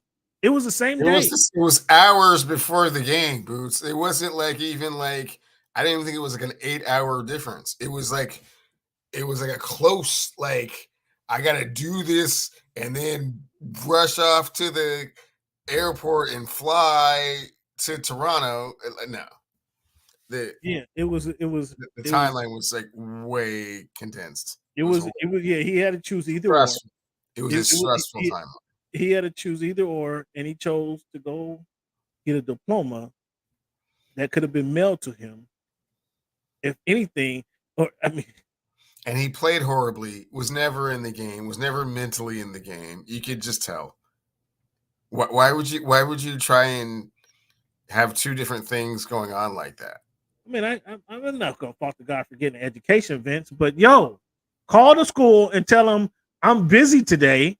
Who out that graduation had any more going on than Vincent Carter? I want to say Lamont. I'm not sure what that was his middle name. But who at the is okay, I'll make a donation to the school. I mean, come on, Vince. I was disappointed, but I wasn't a huge Vince Carter fan anyway, so I wasn't. It blew my mind. It blew my mind that he would choose that over this. And again, as a teammate, it would have been tough, bro, to come back in that locker room. It would have been tough, man. It would have been tough. Yeah, yeah, it would have been a super Really, tough. I mean, bro, a car crash, you know, any number of things, any kind of delays to that schedule, it was just he was cutting it way too tight. not even to, you know, bring in the emotional factor of what he's going on from one half to the next. I mean, that's not an easy thing to, like, you know, switch gears. And certainly not game 7. And, you know, the opponent didn't have any of that going on. They were just playing. You know. So fans, we bring back the pick segment. Bring back the pick segment for the NBA. So how this is going to go? Cleveland try to cheat me. He tried to throw me some crap last night. So how this is going to go? I'm going to pick 3 games. Should it be 3 or 5, Cleveland? Because we're going to have 6 days.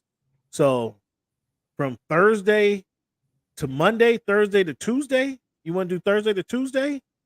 That's 6 days on this NBA schedule. Some of the better games, and we'll pick 6 games just to choose from. 3 or 5 games. What do you say? I picked 3 this week. What do you say, 3 or 5? And then we'll just pick the games how we pick our NFL games, and give us a point for each game. No spread here. No spread in the NBA. Well, Cam, unlike football, this is very difficult to pick over a 6-game, 6-day span. 6-day span, because you don't know who's going to be hurt and who's not. Fair enough. So let's keep it 3 games. Let's just keep it 3 games. Okay. And I think I went to Monday. I think actually, the Sixers and Celtics play on Monday if I'm correct. So I agree with you. It's a shorter span. Yeah, I see you're picking for me, because I'm pretty sure I picked Milwaukee. No, this is exactly what you sent me. No, I didn't. I said Milwaukee.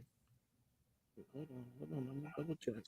And I didn't actually send you the Suns Mavericks game. No, you sent me some crap games, Cleveland. I wanted to have some competition, and you sent me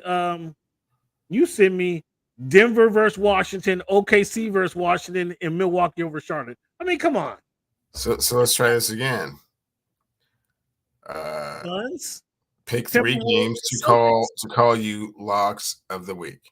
So I picked 3 games that were going to be locks. None of them were Phoenix at Dallas. No, because they were crap. I mean, they were absolute washouts. Not one of these games were competitive. Were a tough game to pick. Again, fans, this is what Cleveland does. He picked the Suns over the Mavericks. Or excuse me, he picked the game. You know what? Fine, go with that. Go Denver over Washington, OKC over Washington, and Milwaukee over Charlotte. Not because now I'm starting to remember. You know, you're right. I am expecting Doc Rivers to fall on his face in the middle of the street again, with no explanation, but just talking real loud. So I did pick Minnesota there. Yeah, KD, he doesn't like the way you're talking about him. I'm good with that. I'm good with that run right there. So we'll see. Again, we got 2 of the same games, but one to be the differentiator. And we'll just see next week. We'll get the pick segment going for the NBA. That's how we'll do the NBA moving forward, fans. So those of you who like the pick segment, tune into the pick segment. You can see me watch Cleveland again each week. Okay, there we go. Cleveland, let's jump into some NFL topics, man. Again, this is tag season for the NFL players. Do you believe the Chiefs tag Chris Jones, or will they sign him outright? What do you think? Tagging him. Tag him again, 2nd year in a row? They know what he's worth. They're gonna tag him again. That'd be so disrespectful. They know what he's worth, and he knows where he at. That'd be so disrespectful. Mike Evans. If the Bucks tag Mike Evans, that will cost them $28 million. $28 million? Is that what you said? Yeah. Will they tag Mike I will Evans? not. It will cost them. If they tag him, they can re-sign him, obviously. But if they tag him, it's going to cost them $28 million. If they put the franchise tag on him, they're going to get the fee at $28 million. Should they tag him? Will they tag him? Will Mike Evans be playing in Kansas City next year? They'll either release him or they're not going to pay him $28 million next year. I doubt they'll release him. They might sign and trade him. I doubt they just out and out release him. That'd be interesting if they just out and out release him. Like, well, I mean, I don't know what the alternatives are. They were he's 10,000 yards. He in 10 years he got 11,000 yards receiving. Like, yes, that's in 10 years, Cam. Yeah. You're saying he's done? Players, the Asian dog years. You're saying Mike Evans is done? Is that what you're saying? I am saying that $28 million. I'm not giving him $28 million. I might give him 20 over 5 seasons, over 3 seasons, with a $15 million signing. You're giving Michael Evans. You're giving him $6 million a year. That's what you want. That's what you're trying to do. Right. I said $20 million over 3 years. Like as in $20 million per. As in, I'm sorry. Oh, $20 million. 3 years, $60 million. Okay. With 20 guarantees, something like that. Right. That sounds a little bit better. Yeah. I mean, well, you're a signing bonus, an $8 million signing bonus away from getting it done. No, man. So, what do you think he'll be playing with the Bucks next year or not? No, not really. Cleveland. What's the last team that gave up on a running back? The Carolina Panthers gave up on Christian McCaffrey. Did they give up on him? Or they were just like, we need to redo? Sure did. If they thought that he was their bell cow running back that could stay healthy, they would have kept him. Okay. The guy that comes in my mind is Le'Veon Bell. The Sixers kind of gave up on Le'Veon Bell. Who? Le'Veon Bell. Not the Sixers. Excuse me. The Pittsburgh Steelers. Excuse me. Okay. Gave up on Le'Veon Bell. That's the guy that come on my mind. You could sell me on the Bills and Marshawn Lynch. Go back a few more years later. You could sell you on that. I mean, but there was some. Did you see how horribly that turned out for them? What are you talking about? No. But there were some issues where Marshawn wasn't the what do they call it? The stand-up citizen in Buffalo. So, that there were some reasons. He wasn't the model citizen, but they clearly gave up on him, and it was a mistake. Well, again, they didn't get rid of him because of his talent. There was off the field issues. So if you could say they gave up on him, I mean, that was, again, you can sell me on that one. But I could understand kind of what they were thinking when they said, okay, yeah, we've had enough. But yeah, he turned. I mean, Pete in his welcoming personality brought him on in and let him excel. I mean, they needed the guy obviously with Russell to carry that load for him. So it was a great fit for Seattle. But I think you make a good one, Christian McCaffrey. But the one that initially comes to my mind is the Steelers and Le'Veon Bell. Dalvin Cook and the Vikings. Yes, I agree with that because I didn't expect that. But Dalvin Cook wasn't. He didn't produce with the Jets, so it's not like Dalvin Cook came in and ran for 1,000 yards with the Jets. So I do understand. I think the other one you would have to talk about is the other Pittsburgh running back when they, turned a blind eye to James Conner. He's been okay since he left. He's been better than okay. Wow. Definitely been your 3 years of at least 12 touchdowns. Yeah, I mean, he's better. He's been better than okay, and I'm kind of surprised by that because I wouldn't say I didn't think much. Yeah, I'll go ahead and say it. I didn't think much of him when he played for the Steelers, and then he went to Arizona and been balling. I'm doing the same thing. Yeah. Yeah, I give him some credit. And what brings that question up is it looks like the Giants are going to give up on Saquon Barkley. Is Saquon some talks that Harbaugh is in Saquon's ear? What would be the best fit for Saquon Barkley? Which Harbaugh? Jim Harbaugh in Southern California. But I mean, he could go to Baltimore too. I mean, he'd be one of the guys with John Harbaugh. But no, he wouldn't just be one of the guys. He'd be the guy. He'd be the guy. The guy. I mean, that kind of be a good fit because Saquon got some injury issues as well. And well, if he went out there to LA, that's a game changer.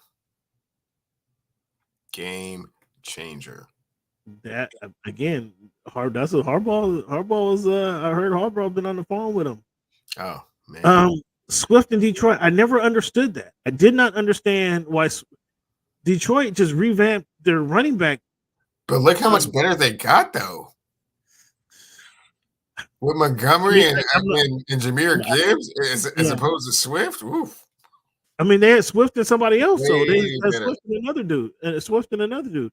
I mean, they got rid of them both. They had Swift and Jamal Williams, but no, they got rid of them both. Like, yeah, but you flip that to Jahmyr and Montgomery, way better. I mean, no, way better.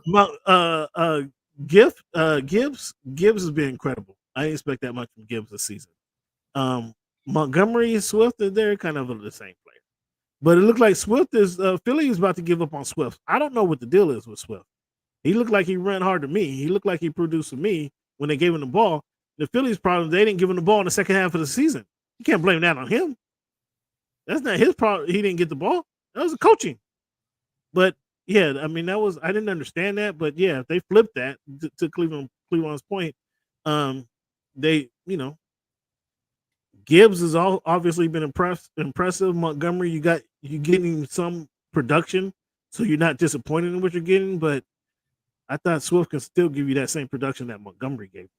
And I was just surprised that you just flipped clean house and brought on 2 new backs, but it paid off for him. Yeah. So best fit, you think Saquon and Herbert? Then you'd give Herbert some love. Oh, plus rumor has it that they're going to take Rome with their first pick. If they get Rome and Saquon, like 15, what are they? No, they're 5. Yeah, the Chargers are 5. That might be early for him. I thought so initially, but that's not. That might be early for not what they're saying. They need a receiver in the first round last year, right? Yeah, who fell on his face. This one's not going to fail on him. I mean, that might be why they're looking that direction, but I don't know about that. I don't know if I'm taking a wide receiver in the first round. Not for the Chargers. Like, they need a guard. They need a linebacker. They need a linebacker. Saquon Barkley and Rome Odunze. Yeah. I don't know, man. I gotta reach out to Eckler. I gotta reach out to see what the deal is. Austin is. I gotta reach out and see. If you pair Austin with Barkley, they kind of do the same thing. Like, if they got Barkley, I guess you kind of have to get rid of Eckler. I guess I would. They kind of do the same thing. How? I mean, Saquon Barkley runs past people. Austin does too when he's healthy, but they both are dual threat running backs. Barkley's obviously bigger, so but you can't shit on. Shoot Eckler to the Texans and run like that. Ooh. Saquon to the Texans. What do you think about that? Saquon to the Texans? Yeah. Oh boy, yeah. Ooh. But Singletary runs hard though. Singletary was running like he wanted to keep his job. Like we say, Tyler Hero was playing in Miami. Like he didn't want to get ran out of Miami. That's how Singletary was running the ball in Houston last year. That was he cool. running like he don't want to get out. He saw something and he want to stick around. Almost enough, not quite though. Almost enough. Ooh, you said not enough, huh? Not enough. Almost enough. Will T. Higgins stay with the Bengals? No. At a $20 million tag.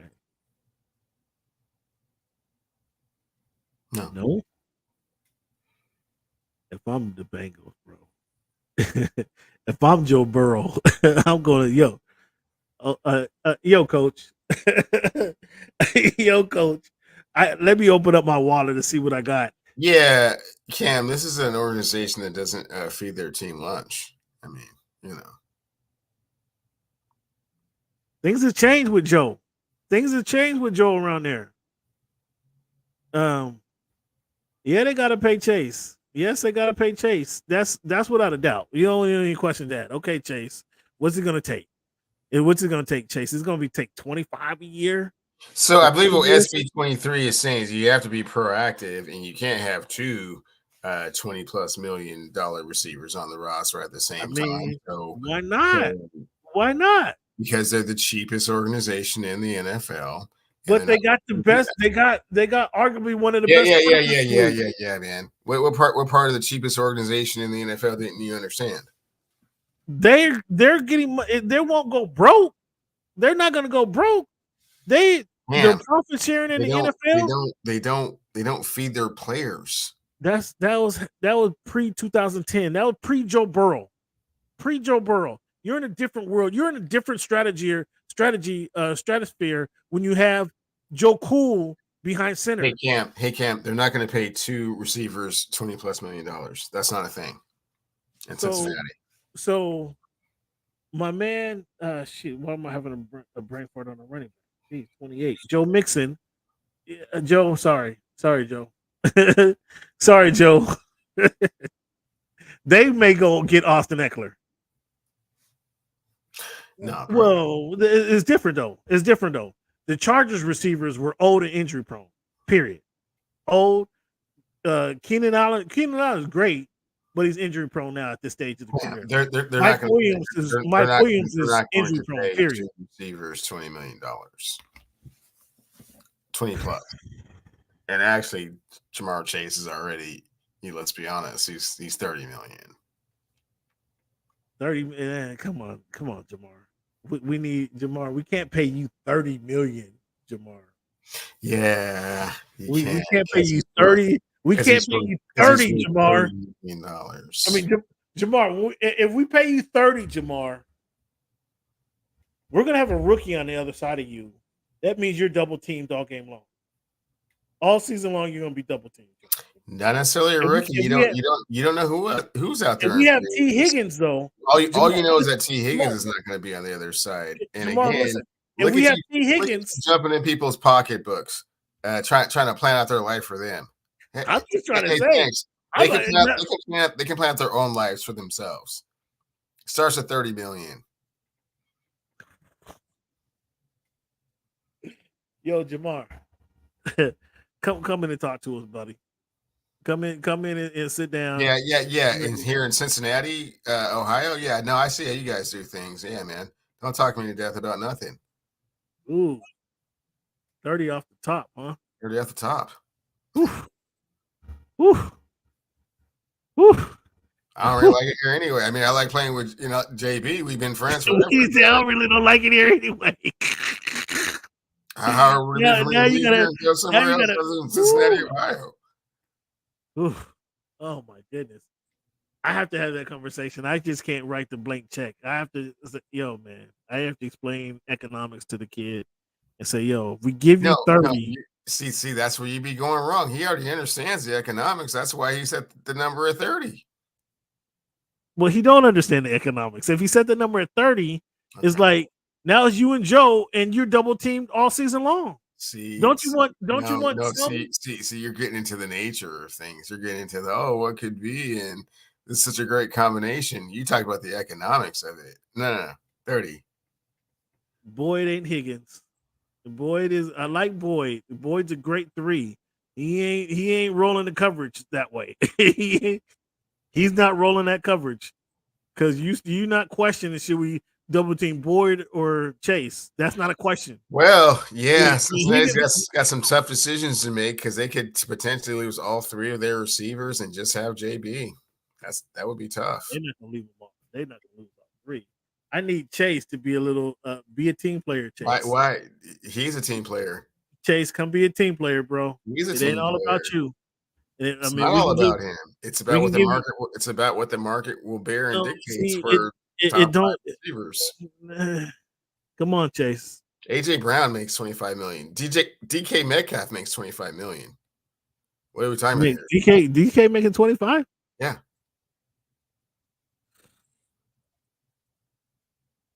Oh, reality's starting to set in for you. when I said that name and that number, like, oh, now I see why it starts at 30.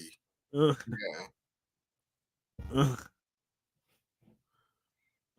Man.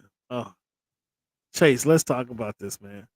We might have to prorate some money. There's no backroom deals, and we'll catch you. We might have to prorate some. Take on the other side of the contract. Take 20 for the first 2 years, and then we'll give you 30, then 35. Nope. How about that? Nope. I mean, come escalating contracts in the NFL. No. The NFL contracts are top heavy. Let's work with us now. In the new era, top heavy. Top heavy. Ooh, that's early. That hurts. That's gonna hurt them. Ooh. Should the Vikings re-sign Kirk Cousins or consider giving him to a guaranteed deal? They should re-sign him. They should re-sign him. Mm-hmm. Curtis finagled the league, bro, for so long, his whole career. Where's the best fit? Finagling the league, you see how they fell apart without him, and they have not found an adequate replacement in any way. But I mean, come on, they had rookies and garbage playing behind. Okay, well, go get who? Russell's out there. Russell's currently under contract with the Broncos. From what I hear. The Broncos. The Broncos are going to have to pay him wherever he goes. The Broncos are going to have to pay him the $39 million. Okay. If the Vikings want to pay him, if the Vikings sign him, just as an example, sign a 2-year, $6 million contract, then the Broncos are still on the hook for $33 million. So Russell can go wherever he wants on a team friendly deal. Okay, well, Russell's under contract, so he can't go wherever he wants. He's not a free agent. He can go wherever he wants. He can go. He didn't play the last games of the season, so he's essentially free agent. It's known that he's not going back to the Broncos. That's understood. Okay. Well, we'll but see. The Broncos owe him money. Yeah, we don't know. Russell's quite the wild card. Yeah, real world kicks in. That's for sure. But yeah, we got to have a conversation at least. You guys are talking about like it's a done deal starting Chase at 30. We got to have a conversation. Yo, look, we need escalators or something, man. What are you trying to do? You just want to get paid? Is that it? Or do you want to win? You want to get back to the Super Bowl? If you want to get back to the Super Bowl, we need T. Higgins. I mean, we can let Mr. Brown. You always want the players to sacrifice. That's weird because you don't ever sacrifice. But there's a cap on the NFL. So if you're taking up 20, if you got Joe Burrow taking up 27%, and that's the thing, you pay me what I'm worth, and you want to turn around and point the finger at me like I'm the problem. Blame me. No. There's a cap. And if you're taking 25% of the cap after Joe Burrow got 27%, I'm one of the top 5 receivers in this league. I want to be paid like one of the top 5. I love your production. That's why we drafted you. You want me to get paid like one of the top 10 receivers because it's better for you. Yes, because it's better for our quarterback. It's better for our team. Moving right along. We'll see how good JB is without Jamar in the pros. Haven't seen that yet. Ooh, you're done with your boy? No, I'm just saying that's the number. You're done, trying to move the number back or down or whatever you're trying to do. No. No.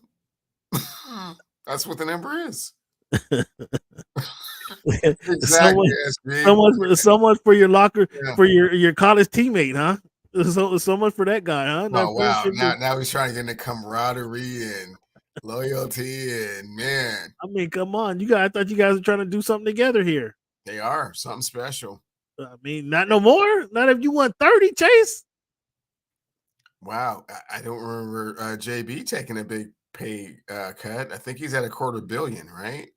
Yeah, I think that was a little team friendly ish. I mean, he could have been. He could have been Okay, doing well, better. I think the team He could have friendly got 30. part, the He could have team got friendly 30. part was to give enough cushion to sign Jamar.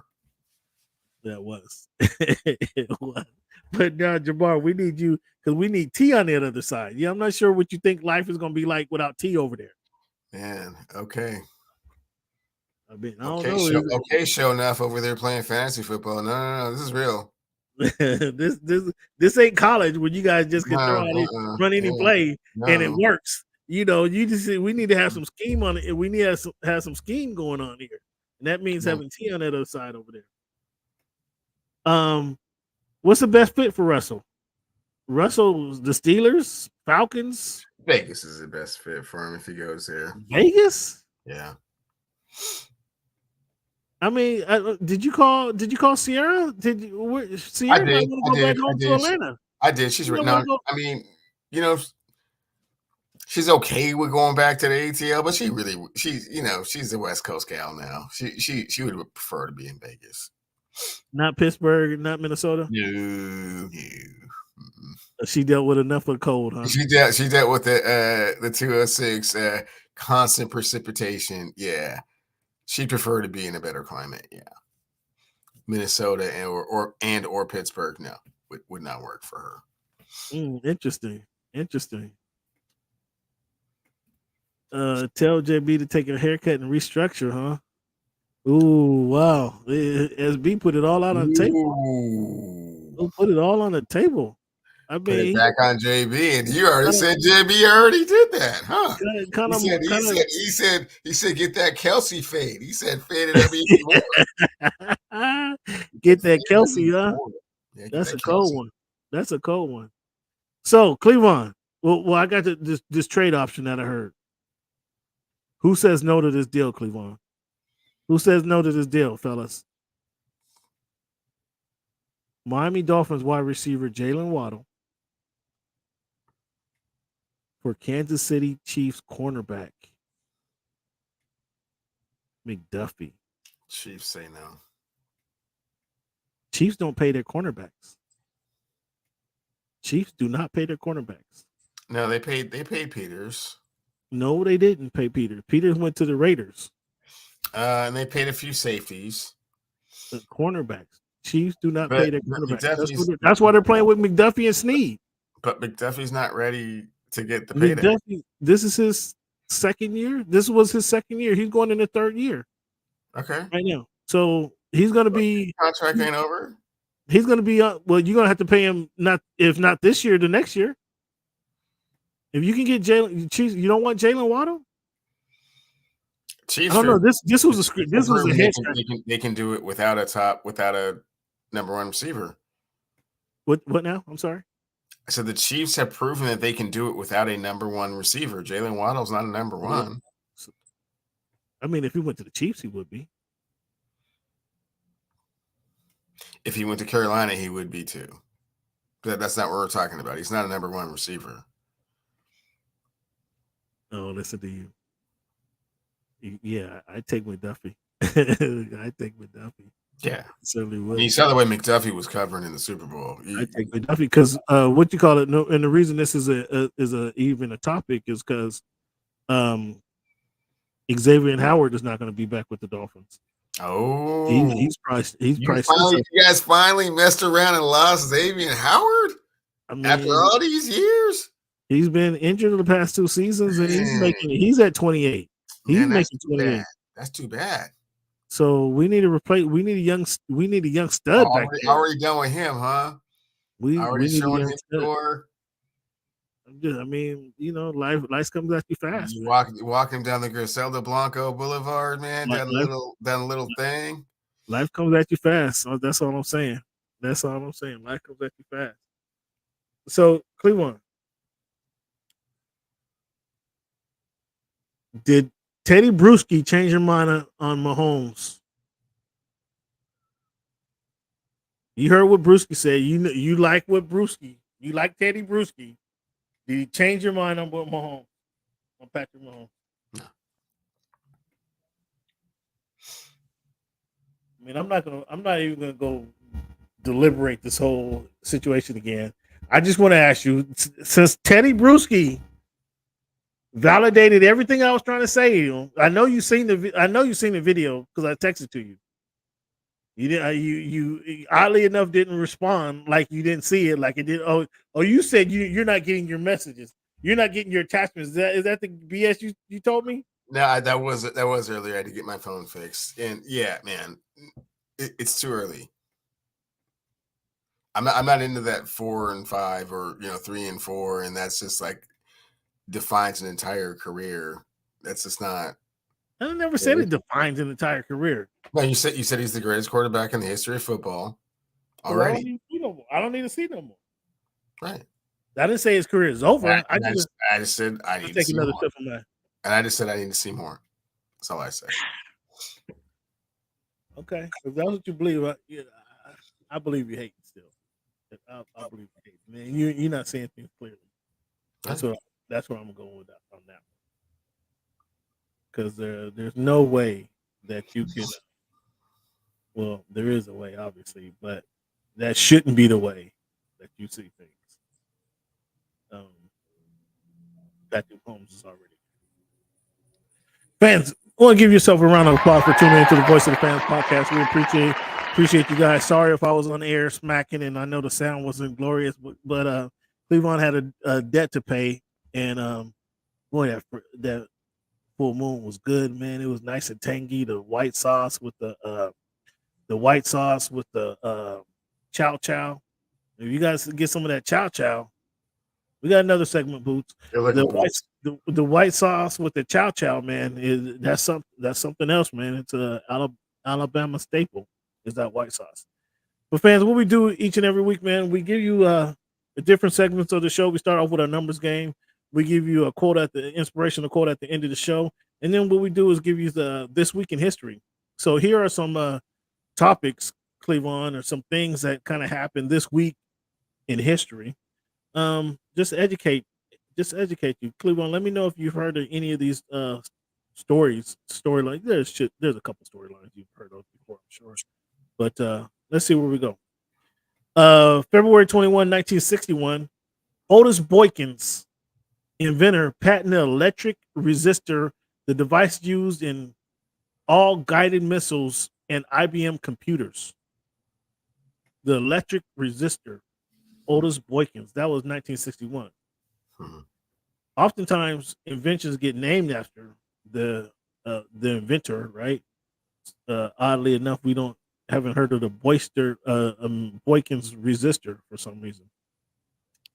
February 21, a few years later, 1965, Malik El-Shabazz assassinated at Audubon Ballroom in Harlem, New York. You know that is correct. That is Malcolm X. February 20th, 1971, Idi Amin Dada became president and ruler of Uganda. February 22nd, 1989, Cleveland, who was nominated for the first Grammy Award in the category Best Rap Song? Who won the award or who was nominated? Well, yeah, who won the award? Yeah, Jazzy Jeff and the Fresh Prince. What was the song? It was Parents Just Don't Understand. Mm-hmm. Yeah, that was a banger. That was a banger. That was a banger back then. Cleveland, February 19, 1992. I didn't realize this, actually. The first African-American director to be nominated for an Academy Award was? 92 would have been Spike Lee. 1992, John Singleton. Oh, was the first African-American to be nominated for Academy Award for Boys in the Hood. Cleveland, February 19th, 2002, Vanetta Flowers became the first African American woman to win a gold medal in any woman Olympic sports.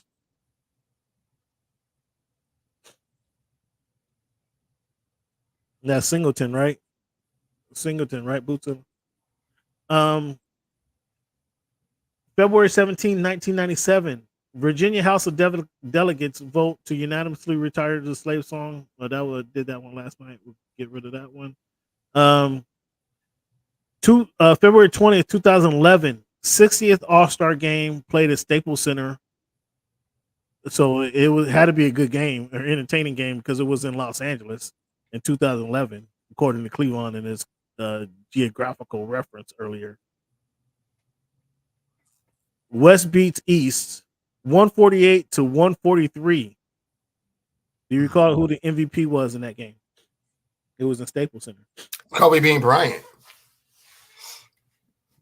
So that one goes down in history because it was in LA, right? Well, I mean, it was much more of a thing than in Indianapolis, Indiana. Sure was a lot. It sure was a lot going on. I'm sure there was a whole bunch more people. It was cracking. It was cracking that week. It was cracking. I'm sure of that. Well, I know. I know you're not sure. I know you know that.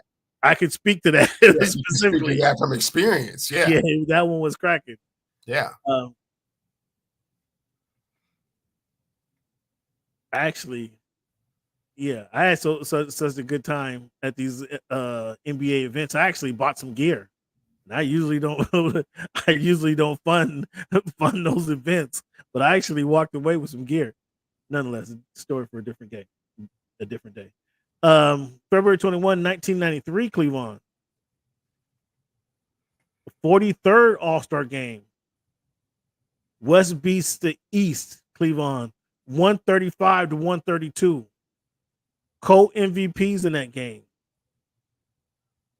According to Cleveland, it was in Salt Lake City, so this was a booty game, but it went into overtime. Well, then it was Stockton and Malone.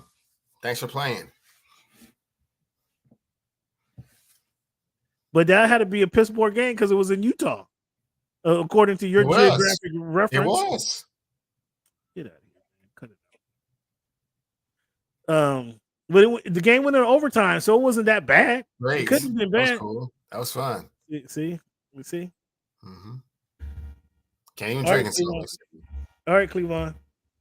So Washington State and Oregon State has been allowed to participate in the 12-team college football playoff. What do they call it? The playoff set this year. Okay. Do you agree with that? Sure. If they feel sorry for him, man, they got kind of a raw deal, man. No, in all seriousness, the 12-team college football plan was set.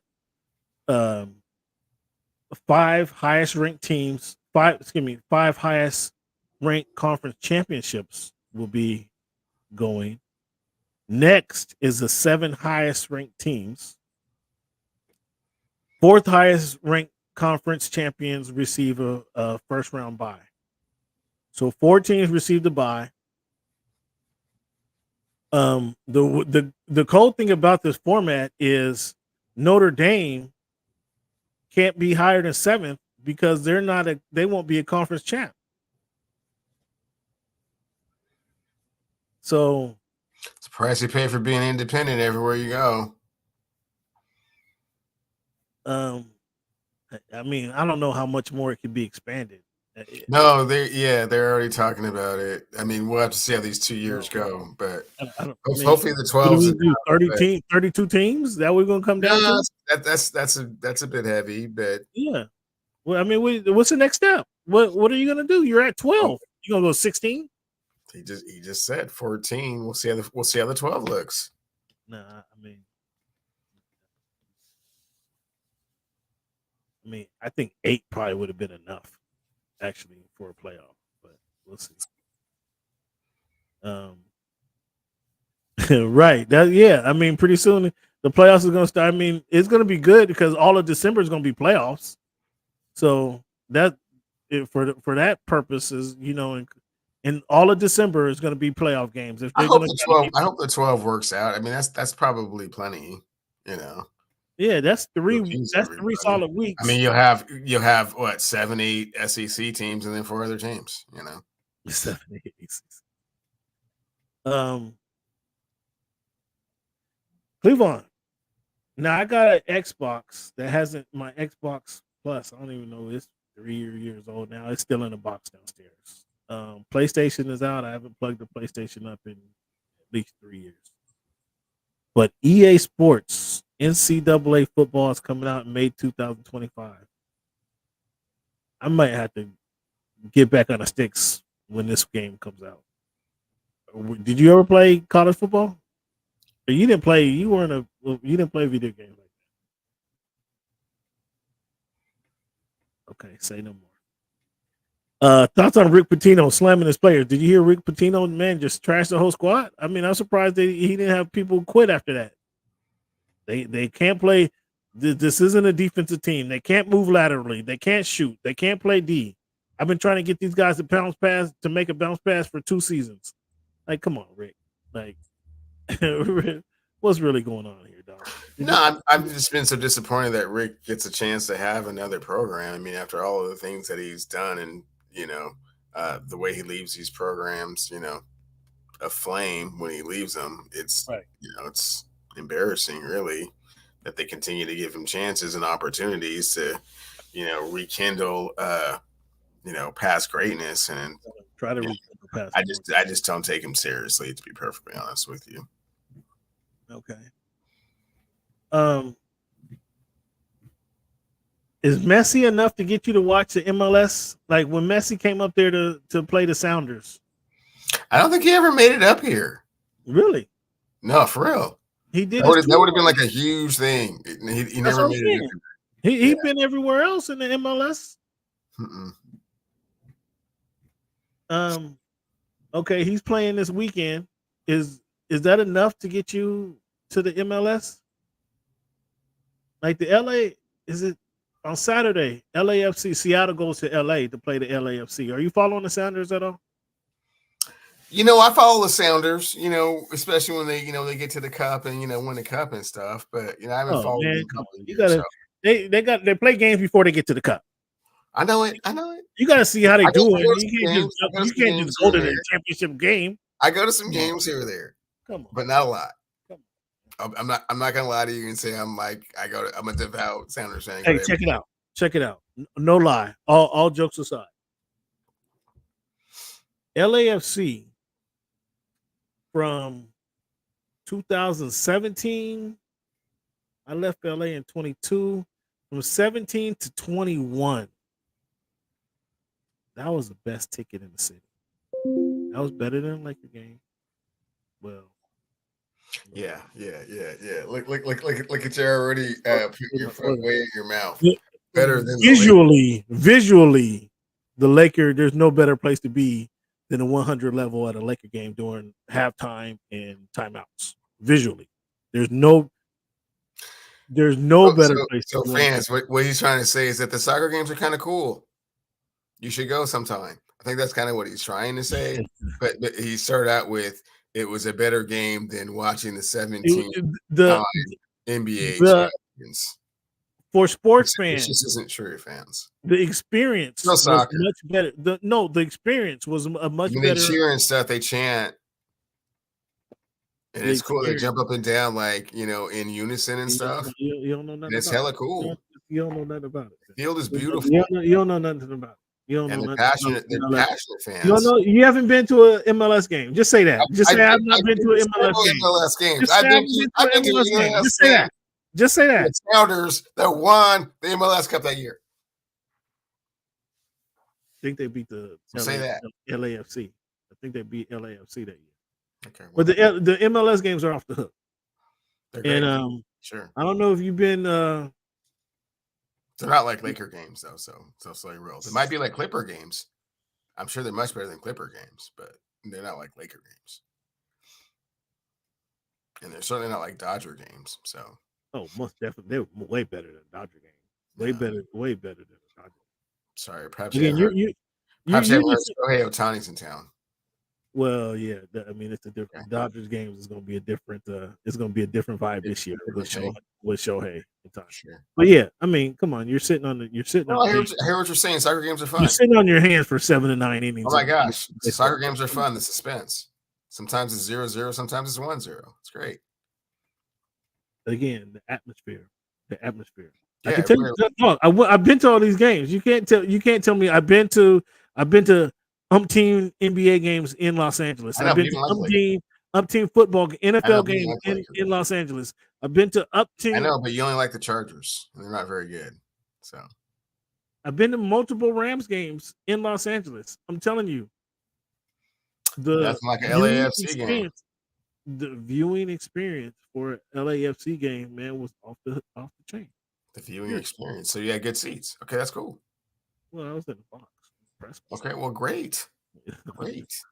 I had good seats to the soccer game. Why don't you just say that instead of all the other stuff you were saying? Because I'm explaining to you what the deal is, chump. So Messi doesn't get you out. How much hockey are you paying attention to? Can Alexander Ovechkin catch Wayne Gretzky in points? Just for history, Alexander Ovechkin has been playing for the Capitals, obviously. 2005 to today, 2024. 19 years. Next year will be 20. Gretzky played 20 years in the NHL. Gretzky scored 894 goals. Alexander Ovechkin is right at 838. So just 56 goals away. For context, Cleveland. For context, Alexander Ovechkin scored over 100 points in 3 consecutive seasons. He did it 4 years total, but he did it in 3. I think it's 3 of the past 4 seasons. The one season he didn't, he scored 92 goals. Or excuse me, he scored 92 points. Not 92 goals, 92 points. Cleveland. Wayne Gretzky did that 117 times. Wayne Gretzky did that 11 consecutive seasons. Like 3 times as much as Dog did. But he's only 4 times as many seasons, yes. But he's only he's less than 100 goals away. So if he were to play another season, a full season, and score 100 goals, he'll pass him. Do you think Ovechkin can pass him? No, I don't. Not in goals. We'll see. I mean, in points. I don't even think in points. I don't know how many points he is away, but he's 56. He's 56 points away. 56 points away. Yeah. So if he played a full season and gave him his consistent production, he might be able to do it. I mean, he's probably on pace to do so. I mean, he's wearing down though. He's wearing down because this season I think they're 40 games into the season. He scored 8 goals. Excuse me, he scored 16 goals. He scored 16 goals.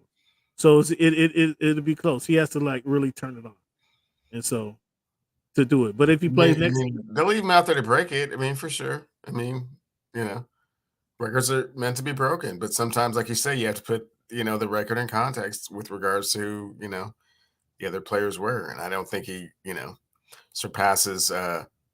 Clearly, he doesn't surpass Wayne Gretzky in influence and impact on the game, but it's only got one Stanley Cup. They made a team in LA so he can, because he said, "I want to go there." Okay, we'll put a team in LA for you, Wayne. You could play for the Kings for a couple of years, and then just gave them birth. Like, Stanley Cup.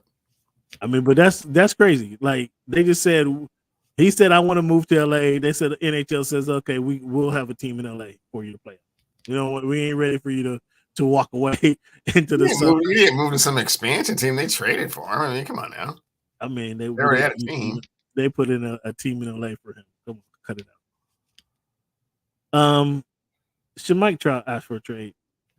I mean, should the Angels do Mike Trout a solid and trade him, or you think Mike Trout is just hanging out there for the cool weather and the beaches? Both of those.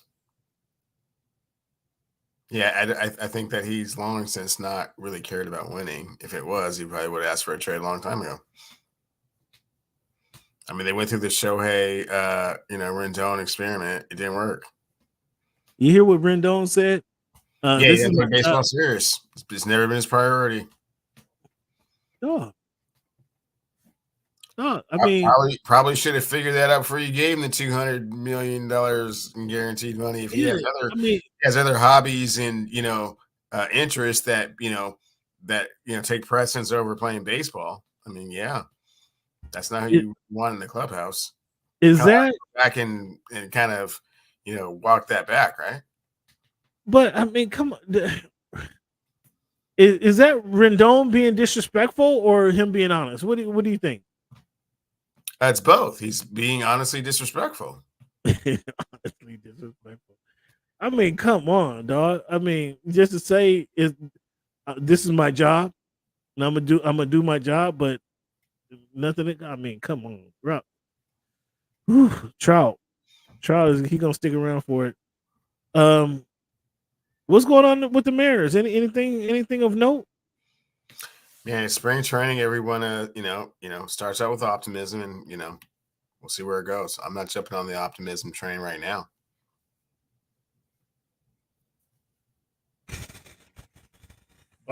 You're not standing on. You're not optimistic right now, or I mean, there's nothing to be optimistic about. Talk to the fans. Tell us. The thing to be optimistic about is they have awesome pitching, and they're going to have it all season long, and they have tremendous depth at the pitching position. It's all the rest of the players. Julio is going to show up and be a star. The catchers, Cal Raleigh is going to show up and be a star. The shortstop is going to show up and be a star. It's the other 7 positions on the field that we're not 100% sure about. So, are you going to get some hitting this year? Don't know. Wow, what a way to go! What a way to start the season. There's no optimism, but you'll be there at T-Mobile eating those crickets, won't you?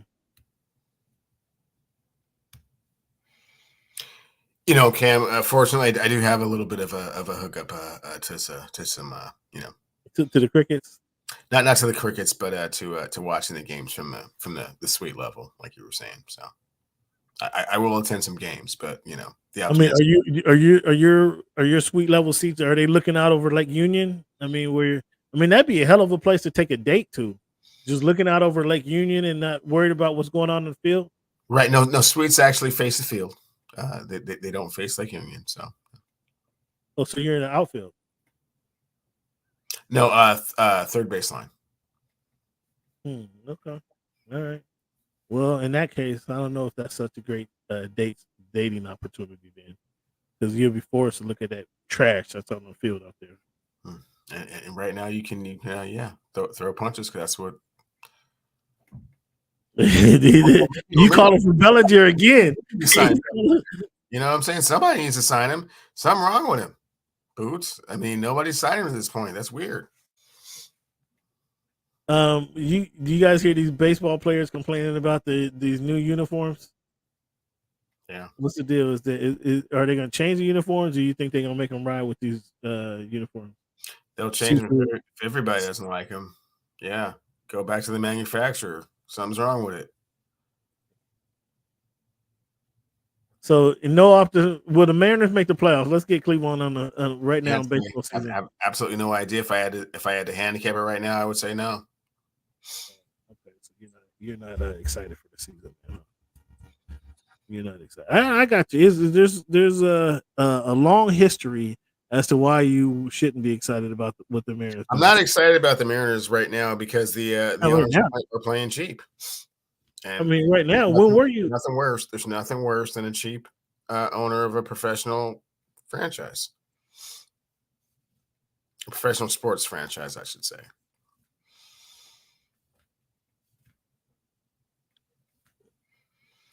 Yeah, are they freezing Boris out? Are they freezing Boris out? Runs the league, and it's probably why we weren't able to trade for the polar bear in New York. I was waiting for him to trade for Alonso, but then I found out, he's only got 1 year left on his contract, and Scott Boras is his agent, so no trading for him. Are they freezing him out? They might be freezing Boris out. That's what it looked like. No. Boris doesn't get froze out. He freezes you out. Fans, okay. Thank you guys for tuning in to Voice of the Fans podcast. Thank you guys for sticking with me. Man, my mouth is still ringing from that barbecue. Full Moon Cleveland. Thank you. Shout out to Cleveland for the full moon tonight. Want to give a shout out to Brock Purdy. Give a shout out to Brock Purdy. Cleveland doesn't believe in, but Brock Purdy came through for me. Thanks, Bootzilla. Appreciate it, bro. Give yourself a round of applause. SB, give yourself a round of applause as well. SB, fans, we do this each and every week. We want to thank you guys for tuning in to the Voice of the Fans podcast. Oh, look at you. Hey, whatever it takes to get it done, big guy. Whatever it takes to get it done. You know? Whatever it takes to get it done. Not gonna cry out that spilled milk. We'll just keep rolling. Let's keep rolling with it.